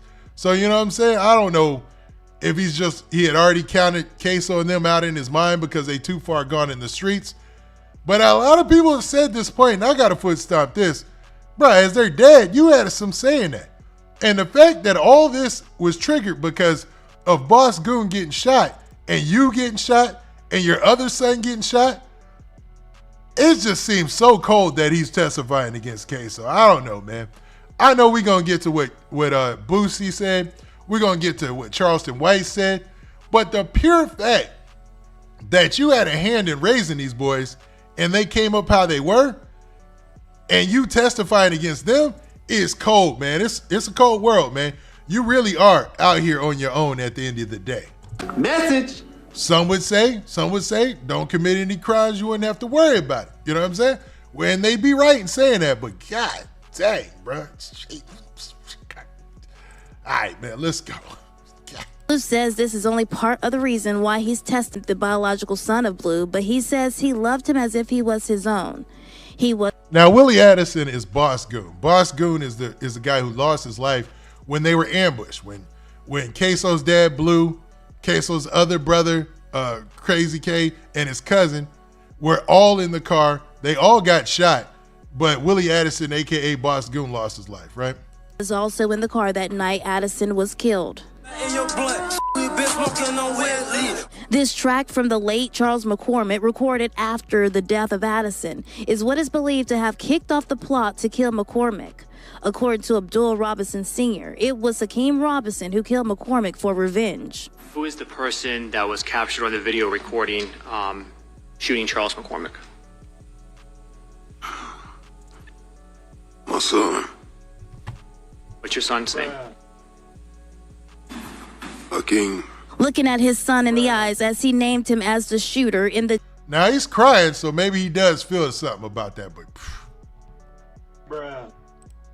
Death of McCormick. However, the defense quickly fired back, stating Blue has a career of being an informant and to testify to take deals. A career informant? That's wild, man. Like, if anybody's already informed a couple of times and they, like, I wouldn't tread lightly, right? Message. To lighten his sentence, and that it was him with more of the motive. You never heard Leroy Whitaker say anything that he would have any knowledge that anyone was going to get out and shoot Charles McCormick. No, I haven't. And sir, have you ever been convicted of a felony or a crime of dishonesty? No. You said a crime of dishonesty? He was confused. He thought she was asking for a specific crime of dishonesty, like a fraud case or something like that, or something of that nature, of that same nature. But what she meant was, have you ever been found guilty of felony? You know what I'm saying? Just another description, right? Honesty. And I'm sorry, but let me make it easier. Yeah. Have you ever been convicted of a felony, sir? Yes. How many times? 2. Crazy, man. Crazy. So you see where all that got us, to this point right here, where Ksoo was found guilty, as well as ATK Scotty, man. Now, this case is related to a web of other crimes in Jacksonville and other parts of the state involving the ATK and 6 Block rivalry. Robinson faces another trial in the death of Adrian Gaynor. Now, Adrian Gaynor, you might know as Bibby. Bibby, he's still got to face that trial. So he's charged with the shooting and killing of him and an incident that is mentioned in a viral song by Yungeen Ace, who's also a member of ATK, as reported by First Coast News there in Jacksonville. Doing a great job of covering this. Short trial, very, very short trial. It was over before you could even blink.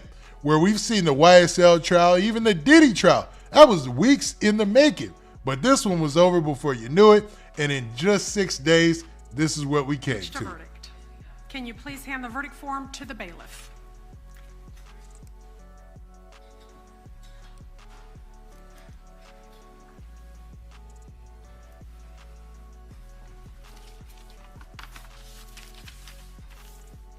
All right, the court finds that there are no errors or omissions in the filling out of the verdict form. Madam Clerk, can you please publish the verdict? No errors or omissions, so this is good to go. The judge gives it the okay to sign off. Bruh.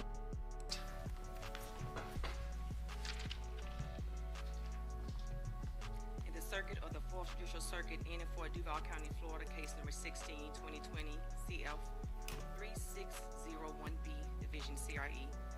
State of Florida versus Hakeem Robinson, verdict as to count 1 with the jury found the defendant guilty of first-degree murder as charged in the indictment. That's it right there, bruh. Bruh. Guilty of first-degree murder. You know what I'm saying? So say we all, done, Jacksonville, Duval County, Florida, signed by the foreperson on July 31st, 2025. Does counsel for either the state or defense desire the jury to be polled? Yes, sir.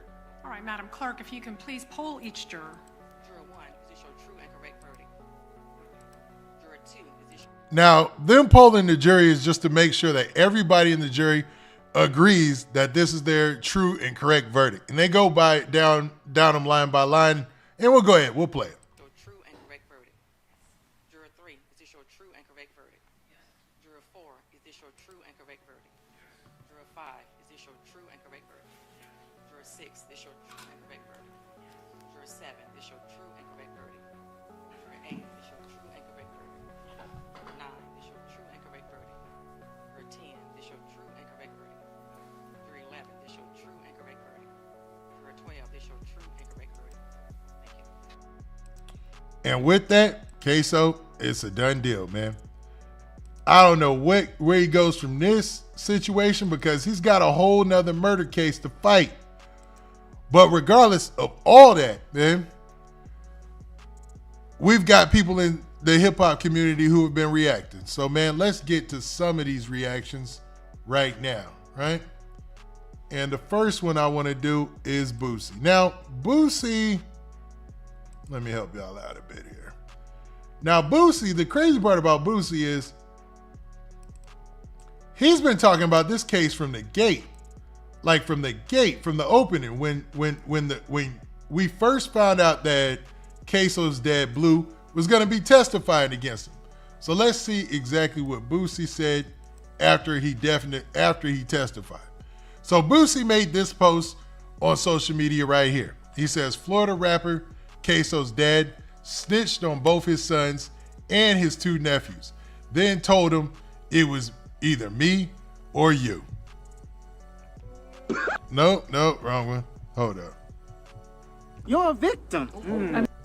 It's a cold world out here, bro. You know what I'm saying? There goes a picture of Blue when obviously he was incarcerated or something of that nature. It looks like he's incarcerated, where he's got on the green khaki suit.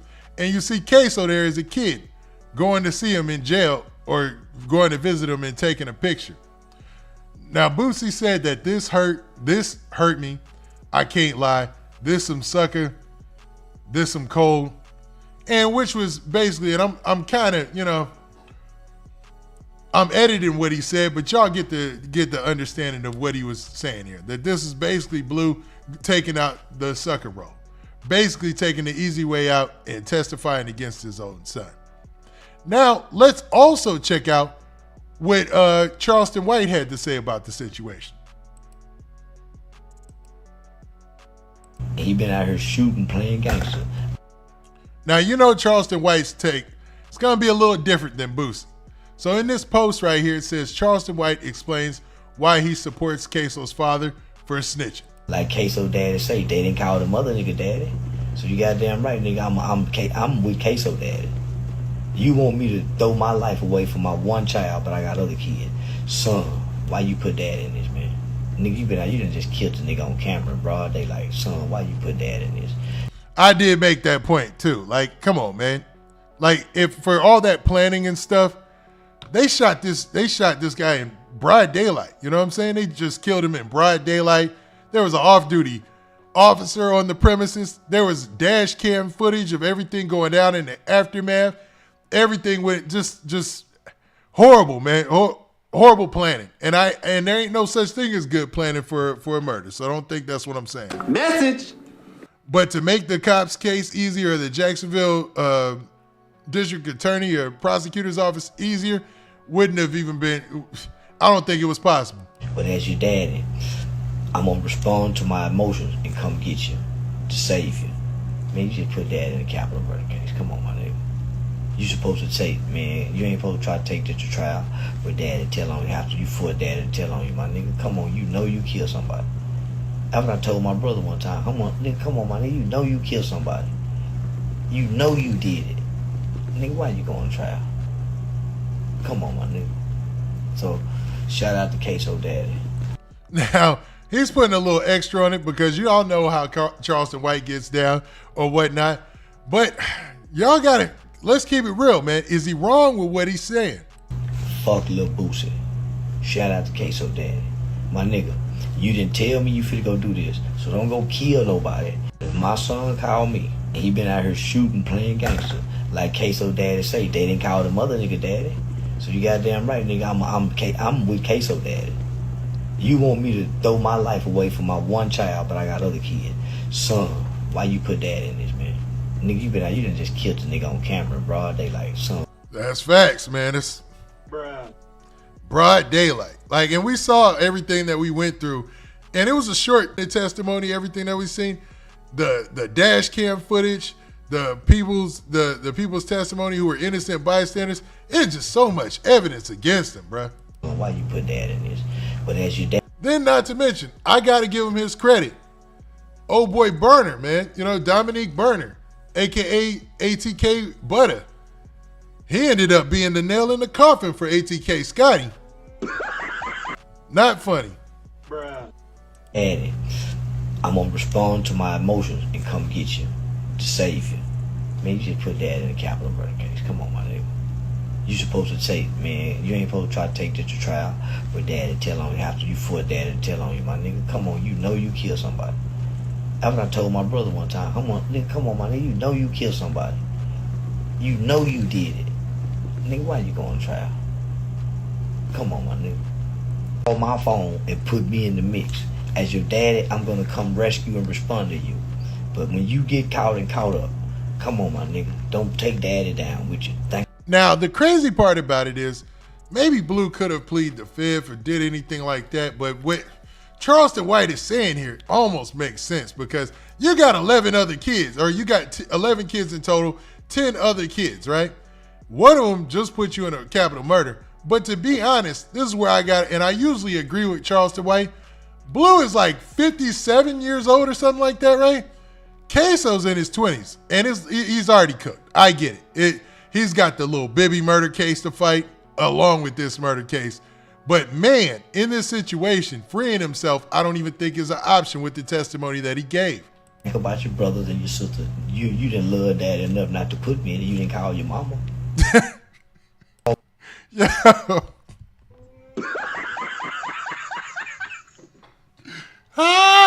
Charleston White is wild, boy.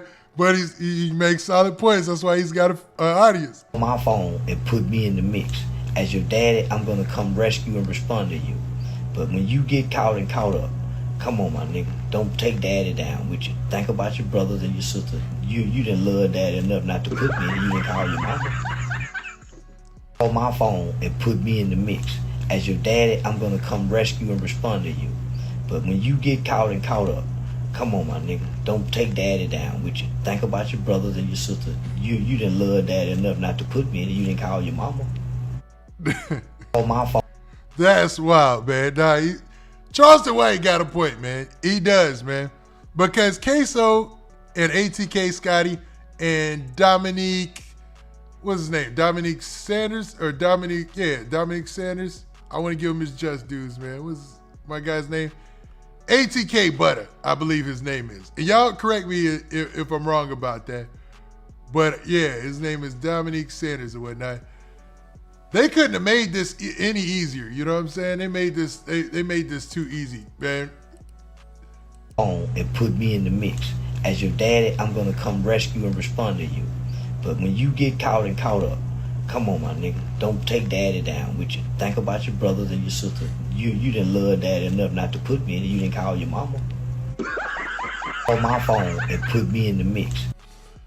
Charleston White is funny, man, because a lot of the things that he says make sense, but it goes so far against street culture that it kind of throws and this is the genius of his comedy sometimes. It throws it in the face of people who get an instant feeling about hearing, yo, man, this dude just testified against his son. He's out. You know what I'm saying? Forget this dude. You know what I mean? And it makes you look at it from his perspective like, well, he's got 11 other kids. You know what I'm saying? What about them? You know, he's got, he's got a reason to try to go back to the streets and get himself out of jail. Even though I doubt Blue makes it or sees anything less than 20 years or something like that, which is a possibility. But he's got a valid point. He's got a valid point in all that, man. Y'all tell me what y'all think in the comment section, man. Is Charleston White correct in what he's saying, man? Do y'all believe that, Ksoo put his dad in such a bad situation that he didn't have any chance but to tell on Ksoo, but to take the stand against him? Because regardless of how we thought or would think that things would play out in this case, Ksoo was being found guilty, man. It was too much against him. He had he had one of his co-defendants testify against him. And we had one of his co-defendants basically give up the play in his part and stalking him out and actually name Ksoo as the person he believes was the person who actually, committed this shooting, man. So it was from day one in testimony, you could already see that, the prosecutors had a clear-cut case and a clear-cut win in this situation. Bruh. So I almost can't be mad. Well, I can't be mad at Charleston White. He's just he's providing comedy in this situation, even though it's a dark situation with all this, right? You know what I mean? It's crazy. Nah, I don't think.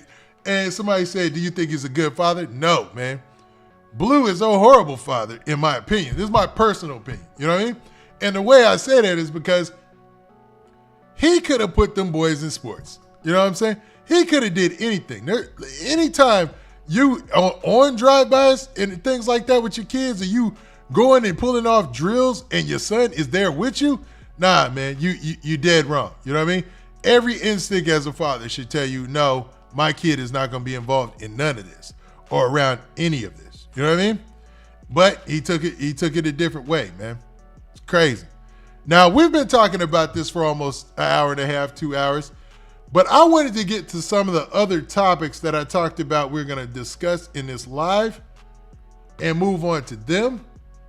And the first one being this whole situation that's going on with Rick Ross and 50 Cent. So let's get to that. Let's talk about 50 Cent and Rick Ross, right? So for some reason, 50 Cent and Rick Ross are back at it, man. And it has a lot to do with the fact that Diddy's case, so Diddy had his case and pretty much beat his RICO, right? We can say he beat the RICO, right?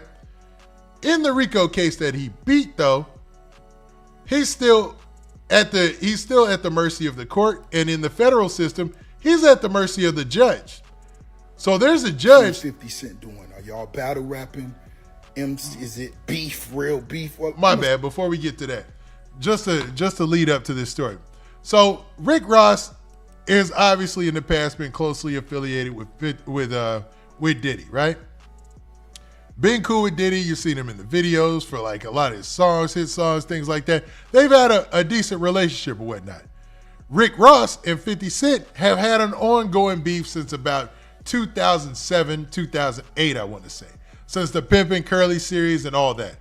Well, things have kind of died down since then because, back then they were both in their 30s, but now they're in their late 40s, early 50s. But what's crazy about this is almost 18 years later, this beef is obviously still on the burner. This beef is obviously still active and going. And what you have is Rick Ross kind of responded to 50 Cent being happy at the fact that Diddy was not going to be pardoned by, that Diddy would not be pardoned by the current administration. Diddy and his camp were looking at the possibility of having the current administration just federally pardon Diddy because this is a federal case. It was a federal RICO that he beat. This is a federal case. The two lesser charges that he's being held for are lesser charges. And it looked like that he could possibly get pardoned by Trump. Now, him and the current administration, or the leader of the current administration, I'm trying to say it as least as possible because I don't want to get any type of political flags or anything like that because, I don't do politics. I do rap, I do hip-hop, I do drill, I do all that. Rap is my thing, you know what I'm saying? politics, do as you do. You know, I don't care too much about it outside of hip hop, right? But you know, Diddy Combs. This whole situation started because of 50 Cent making some posts on his social media. So before we get to Rick Ross's response in defense sort of Diddy and kind of talking about the fact that there's rumors that 50 Cent's baby mom was all up in this trial as the Jane Doe. I haven't seen any proof, so I'm not saying that. I'm just saying what the streets are saying.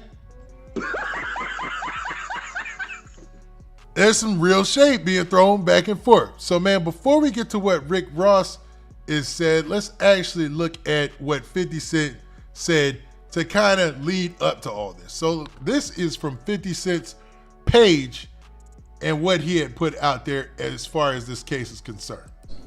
Right. Would you consider pardoning him? Well, he was essentially, I guess, sort of half innocent. Yes. I don't know what they do. He's still in jail or something. But Yep. Half innocent is a way to put it.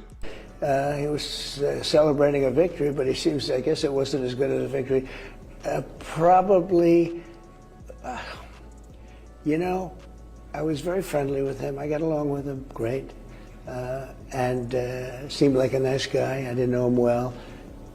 But when I... Yo, and outside of that, like I said earlier, man, I ain't doing no politics, man. So don't be putting me in the political bag or none of that, man.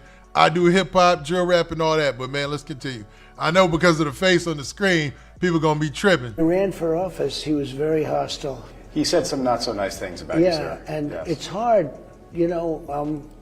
Like you, we're human beings. Right. And we don't like to have things cloud our judgment, right? But when you knew someone and you were fine, and then you run for office, and he made some terrible statements. So I don't know. It's more difficult. It makes it more. I'm being honest. It makes it more difficult to do. But more likely a no for Combs. I would say so. Okay. And what about George Santos?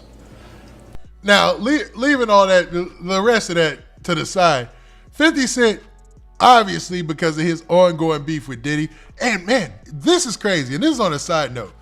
Who knew that their beef was this detailed and deep? I'm talking about people messing with other people's baby moms behind the scenes and we didn't know it. People messing with other people's girls. Like this has been going on between Diddy and 50 Cent, according to the streets, for a long time before it was even public. Like they were kind of cordial. 50 Cent had wrote songs up at Bad Boy, but it all revolves around, guess what? Some women. Like who was dealing with who was sleeping with who. All that led to this beef between these two. But 50 Cent is never gonna miss an opportunity to troll. As you see, it was said that, Diddy had went a different way and had started basically dissing the current administration. So the current administration doesn't feel it necessary to reach out there and use their federal powers to pardon him. If this isn't a clear example of, watch who, what is it? The law of power that says, watch who you offend. Bruh, this is it right here. Bruh. Because in just one sweep, the current administration could say, federally pardon him. Boom. It's a federal case. I got the power. Boom. Send him home. You know what I'm saying? That quick. We seen it with NBA Youngboy. We seen it with Larry Hoover. It can be done that quick. But because of previous comments, it looks like that's not going to happen, which is wild, bruh. So, Diddy is still at the mercy of this judge, where there was a potential where he could have been, sent home, federally, pardoned. Like I said, you know what I mean? But now, 50 Cent, they've been having their beef, so he took this as an opportunity to diss some more. He said, I told you, and this is me saying this in my 50 Cent voice. I told you I was going to tell him what you said, brother love. Now, don't forget all the nasty things you said, laughing out loud.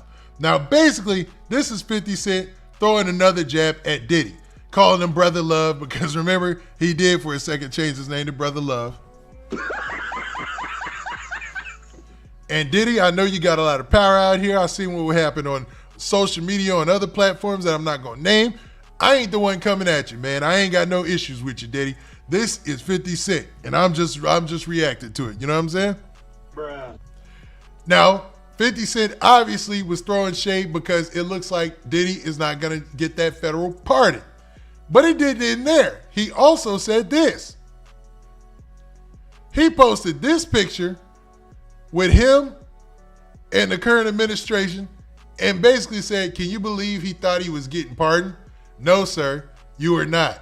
You said very nasty things with a finger pointing and the shocked emoji, man. I'm telling you, 50 Cent is A1 trolling, man. He's been trolling people and broken this down to an art form since back in the day when he was going at Ja Rule. He just knows how to troll somebody in hip hop. He knows the barriers to cross, the barriers not to cross. He knows the rules of the street, how to incorporate those, and how to just have you looking foolish out here when he wants to. So definitely, 50 Cent is going to take an opportunity to do so. But with that being said, let's get to this next part of this upsetting Rick Ross. So Rick Ross took this obviously some sort of way, right? Social media to kind of combat some of the things that 50 Cent had said in that post dissing Diddy. You know what I mean? Say this. What you and 50 Cent doing? Are y'all battle rapping? Is it beef, real beef? Well, I'm going to say this. Beef, it could be complicated, but I done took 50 Cent youngest son, Bruce Leroy. Now, I don't know why he's calling his son Bruce Leroy. You know, this is very immature and stuff like that. But we're going to continue and let him say his piece. You know what I'm saying? This is crazy, man. This is crazy. These guys are too old for this, right? Nah, man, to be honest, hip-hop at this point, the Clips didn't, and everybody else, hip-hop ain't got an age limit no more at this point, right? AKA, what? I done took him fishing before. And he loved when I do the what noise. You know, I used to... Why? Why is he doing that, man? This is not funny. This is not funny, man. And to be real, why is Rick Ross 50 Cent's kryptonite? Why is he the only person who could ever get back at 50 Cent with the dissing online and it actually stick and do something, you know? And I am not taking Rick Ross's side. I don't think he's winning. But, you know, I don't know why he said what he just said, man. That was immature, man. You know what I'm saying? Bruh. To see him all the time over there. But I guess one day his mom may have been creating content.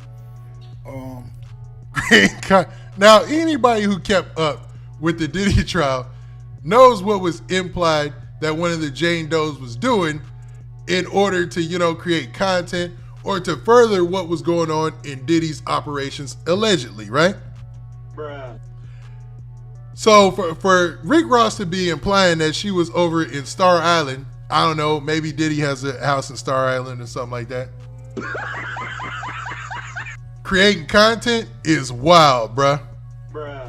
I ain't saying this, yo. This Rick Ross. Yo, I like 50 Cent. I like Rick Ross. I like them both. Rick Ross is just coming back with some heat right here. On Star Island somewhere, and he was walking around on his second lap. I invited him to the back of my crib. I put bread on a fishing pole, cast it. I watched Bruce Leroy catch his first Dover sole. Man, I felt proud. What? Little man, what's up, though? Bruh. Why does he keep doing that, man? This is immature, man. This is wrong. So 50, look, I mentioned your youngest son, Bruce Leroy. Me taking him fishing for the first time, watching him catch his first Dover sole. That ain't a snapper. Now, but me and my buddies, we was talking about little man possibly suffering with trauma in the future. And I said, okay, that's something. This is wrong, man. This is messed up, man. Come on, man, Rick Ross, man. This is crazy, man. You're talking about an innocent kid in this situation. You know what I'm saying? This is messed up, though. I ain't gonna lie. This is kind of messed up, bro. You know what I mean?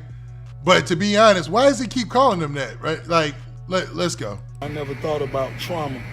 But if he is suffering from trauma or needs any assistance, I'm going to be here for him. I would love to get him a puppy. Get him a puppy is crazy, bruh. That is crazy, man. At this point, if you 50 Cent, I mean, is it throwing hands time? somebody talk about your son in this way and start talking about buying him a puppy and stuff like that. This is wild, bro. Bruh. I don't know. All I do know is Rick Ross better watch out, because 50 Cent is no slouch when it comes to trolling, man. And he will always come back with So some heat. 50, look, I mentioned your youngest son, Bruce Leroy, me taking him fishing for the first time, watching him catch his first. Now, I don't know why he keeps referring to his son as Bruce Leroy. That's messed up. Bruh. I don't get it. I don't get it. I don't know what's going on there. But, you know, this is the rest of what he said. I just wanted to continue with the rest of what he said so you guys can see where this went. You know what I'm saying? Because he talks about getting his son a puppy and he continues on from there. Dover soul. That ain't a snapper. Now, but me and my buddies, we was talking about little man possibly suffering with trauma in the future. And I said, okay, that's something I never thought about, trauma. But if he is suffering from trauma or needs any assistance, I'm gonna be here for him. I would love to get him a puppy. What kind of puppy?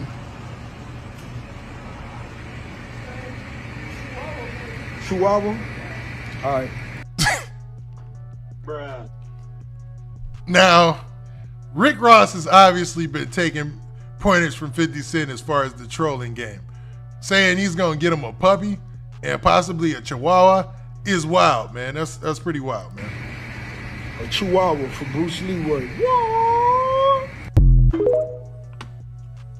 Crazy, man.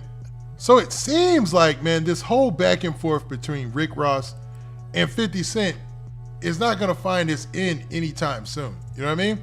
And it's wild to see that Rick Ross has the ability to actually come back on 50 Cent like nobody else can. Because even back in the day when they were beefing, you know, they were going back and forth. You know, that was kind of, it was like, it kind of just, it came to a dead end. It wasn't like Rick Ross had lost that battle to 50 Cent. Even though, rapping, trust me, trust and believe, I believe that 50 Cent wins almost all battles. It's just the Rick Ross battle was just a thorn in his side. It was the one time where I feel like he came out, you know, I hate to call it a tie, but it did seem like, you know, like Rick Ross was coming back with some heat on 50 Cent, just as much as 50 Cent was coming back with the pimping, curly, and all that on Rick Ross, man. But there was another situation that I don't know if y'all seen, man. It was a couple weeks back, and that's when this beef really started to heat back up.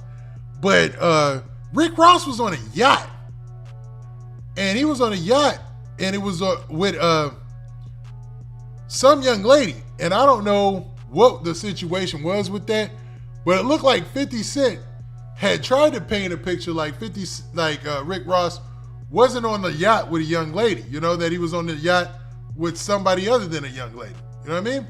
As wild as that sounds. And that's really kind of what heated things back up, to be real with you. Besides the fact that 50 Cent has been continually poking at Diddy throughout his trial and stuff like that. You know what I mean? The post that he made just today being the latest that we showed. And then obviously the situations that have taken place since then between him and Rick Ross that have kind of gone cold and fallen on deaf ears. But this stuff is starting to grow legs, and it looks like this Rick Ross and 50 Cent beef is right back to heating back up, man. You know what I mean? It's a crazy one, man. This is wild. This is wild. Y'all tell me what y'all think in the chat about this, man. Are these guys too old to still be beefing like this? Or is it to the point where, hey, man, you got an enemy at a certain age, that's obviously going to be an enemy for life. You make an enemy at 30, and it's just like your enemy, like y'all got lawsuits back and forth. You got people get jumped at the award shows. Because remember, Rick Ross' team allegedly jumped gunplay. Excuse me, not Rick Ross's team. Excuse me. 50 Cent's team, G-Unit, had allegedly jumped gunplay at the BET Awards ceremony, I believe, man, and put the beats on them. So it's always been up in that way too. So it's crazy, man. It's one of my DMs. It's crazy. It's crazy that this thing still hasn't ended, and these two are still seeing each other as ops or enemies in this rap game, man.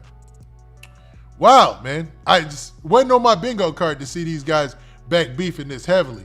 But they both have been active on social media about this whole thing. You know what I mean? This is the post. Here you go. I wanted to find that post while you guys were in here and we were talking about this real quick. And let's bring this up. This post right here. Now, 50 Cent, excuse me. Now this says, Rick Ross responds after 50 Cent accusing him of kissing a man. I was with a beautiful black woman, Curtis.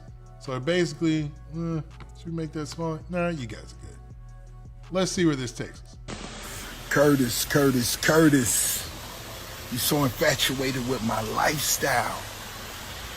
You see me out on the yacht with a black, beautiful woman.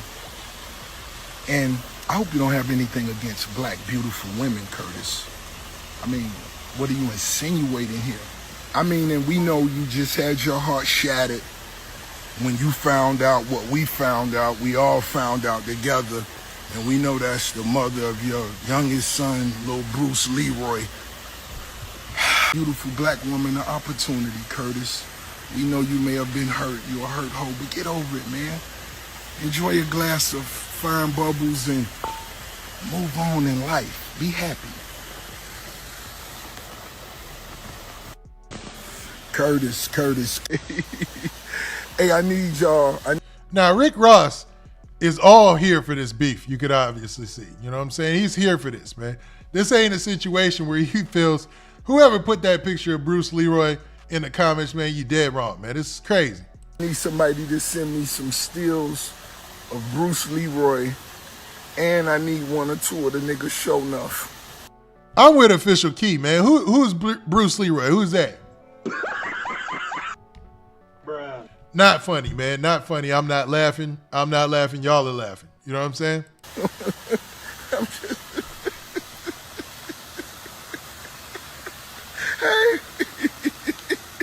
Hey, they said 2 weeks for 10 bands. Damn.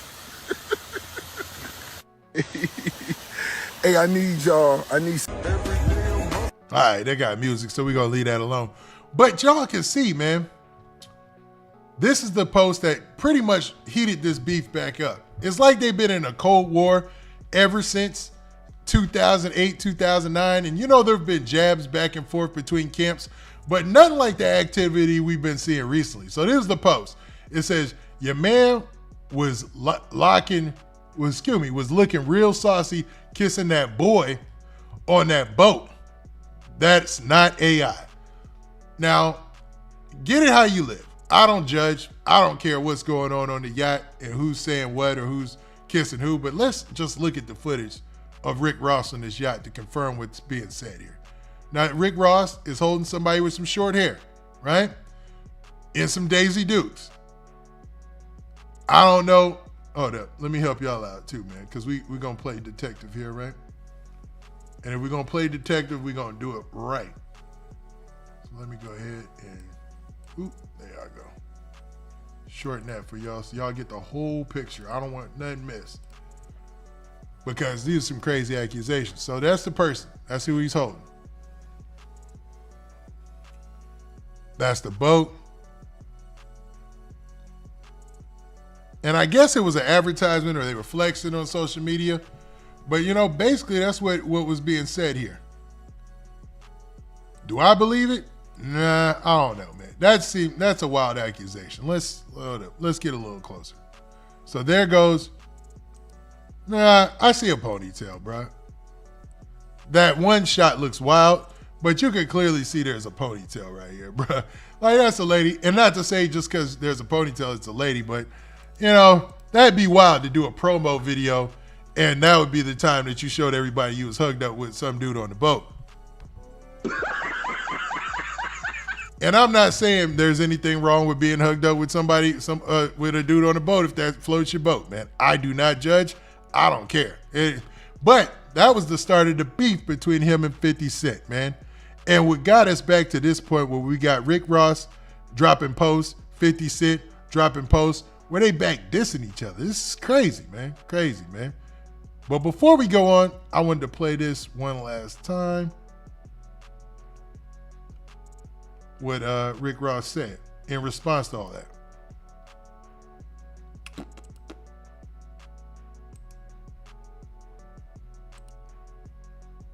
Beef, real beef. Well, I'm gonna say this. Beef, it could be complicated, but I done took 50 Cent youngest son, Bruce Leroy, aka what? I done took him fishing before. And he loved when I do the what noise. You know, I used to see him all the time over there. But I guess one day his mom may have been creating content on Star Island somewhere.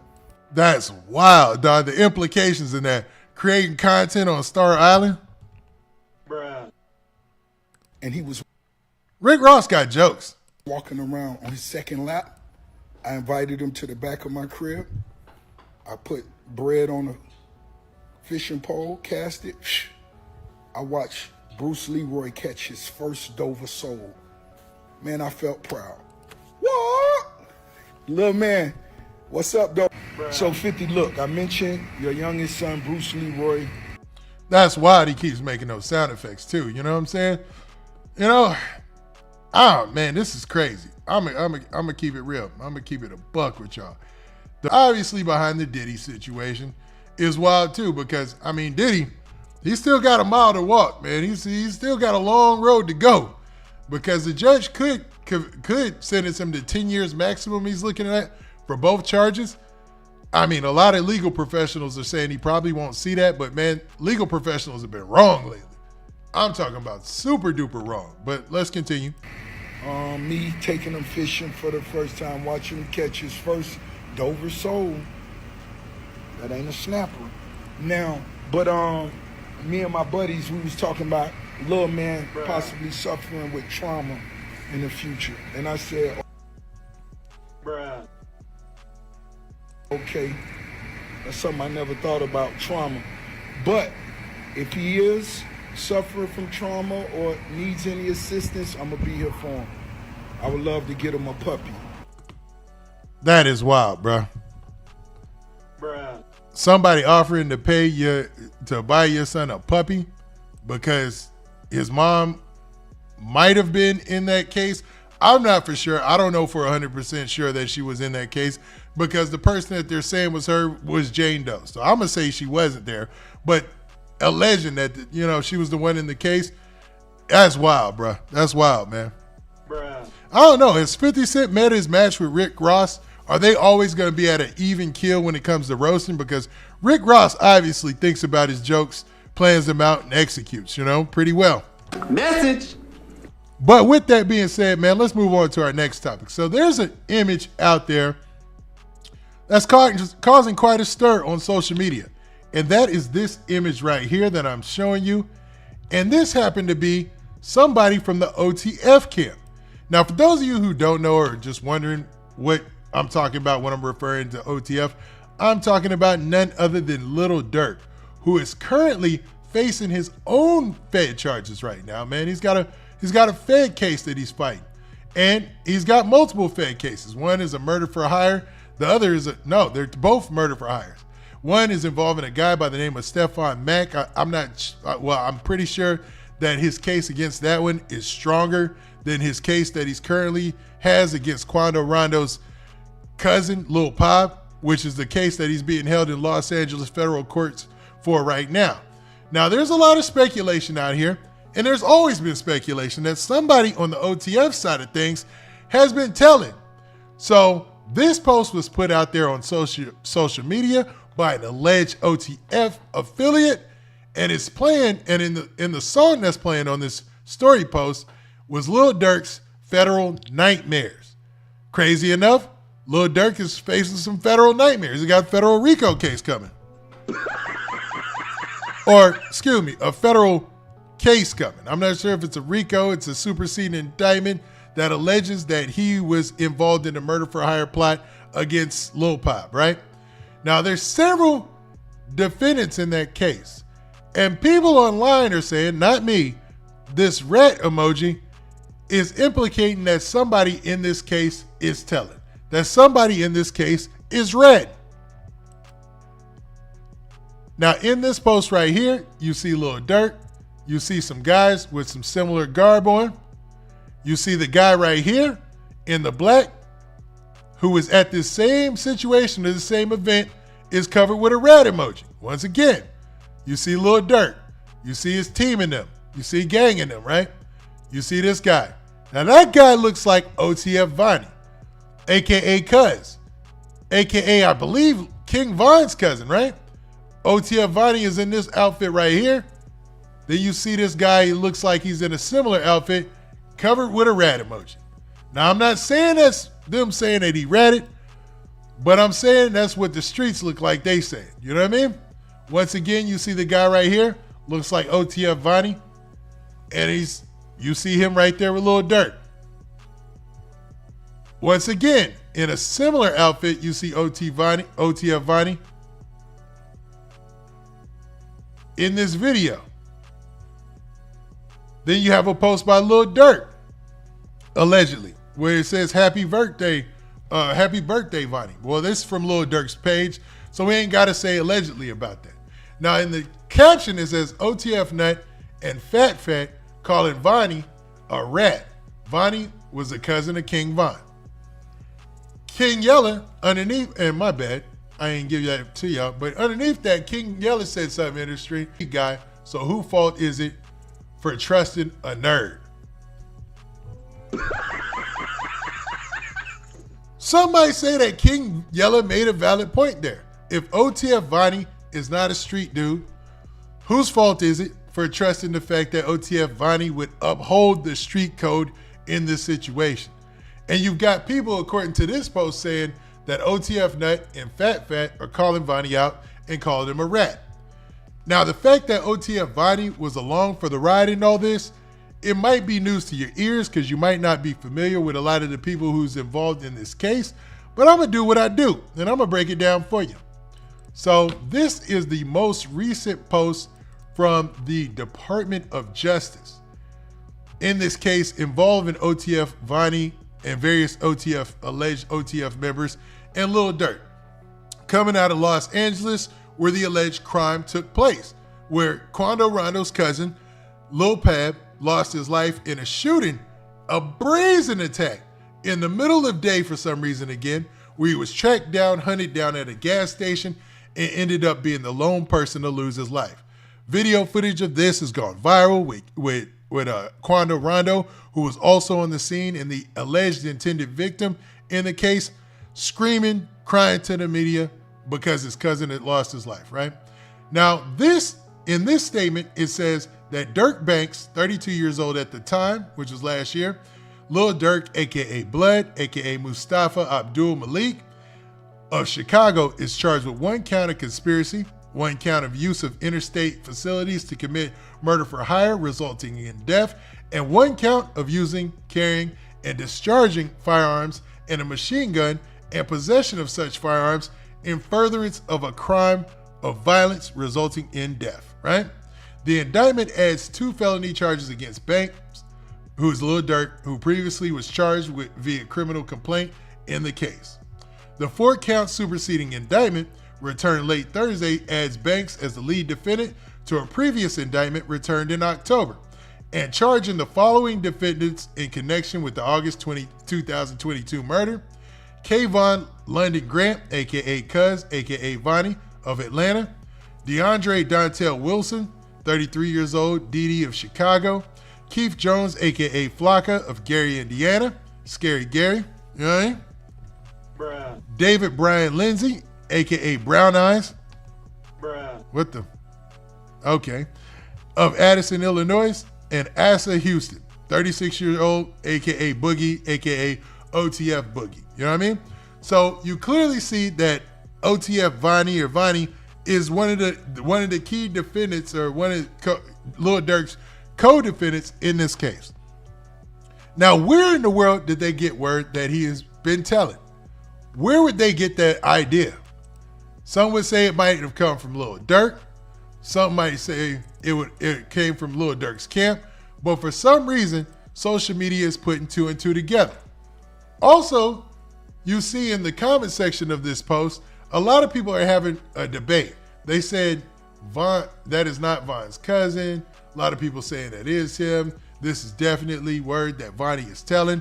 To be honest, this gets in dangerous territory when you start talking about people telling and things like that, right? So I don't want to say that without a doubt, this rat emoji being covered in this post is OTF Vonnie, but a lot of people are saying that this picture matches up with that, and they're taking this as the same person. Do with that as you wish, but we do know one thing in this case, man. Somebody is probably telling, man. Like, this case wasn't put together by some happenstance. Somebody is probably telling, and by the time you find out who is telling, it'll be the court case. It'll be just like the FBG Duck case. People will be coming out the woodworks. Remember, we had Trenches News jump out there. You had FBG Butter on the stand. You had all sorts of people coming on the stand. So we'll see pause on that too, right? You had all sorts of people being brought on the stand in the case. And until then, I would say tread lightly on trying to paint somebody as a snitch or paint somebody as an informant. But right now, social media streets, the YouTube streets, are saying that OTF Vonnie is one of the potential informants in this case. But remember, when things first happened, they said it was OTF Jam, and that was never proven to be true. Everybody was speculating on that too, so you probably got to give the same grace. But if this is true, and OTF Vonnie was one of the people who actually moved with Lil Durk on the aircraft, was also one of the people who could be proven to be, feet down in LA and leaving Miami and doing all that, this could be very bad for Lil Durk's case. So we're going to be watching this one close. You know what I mean? All right, man. Now with that, I just had to talk about that. You know what I mean? I ain't have to talk about that. I wanted to talk about that. But, with that, we've been talking about a lot of stuff today, man. A lot of the cases and things like that. But if y'all appreciate me going live, y'all like lives, man, make sure y'all do me a favor. Hit that like button before we get up out of here. And before that, I also want to shout out, so let's see, man, who we got? Portland, Jamaica in the building. Don't be afraid to shout out your cities, man, because I'll shout you out. And if you got comments, I'll definitely, bring them up as long as it's not moving too crazy or whatever. And obviously today it's not. And just talk about whatever y'all want to talk about. But with that, this being your boy Big Man, y'all do me a huge favor, man. Y'all make sure y'all hit that like button. Y'all make sure y'all hit that subscribe button. And make sure y'all hit that notification bell so you get a notification every time I drop one of these lives. And, man, shout out to everybody in the chat. And also, man, check for my interviews, man. I got a Snoopy Badass interview that's just heating up. We got way more parts coming because there's a lot to this story. And with that, we out of here. Peace. Oh, yeah, shout out to chat. We out.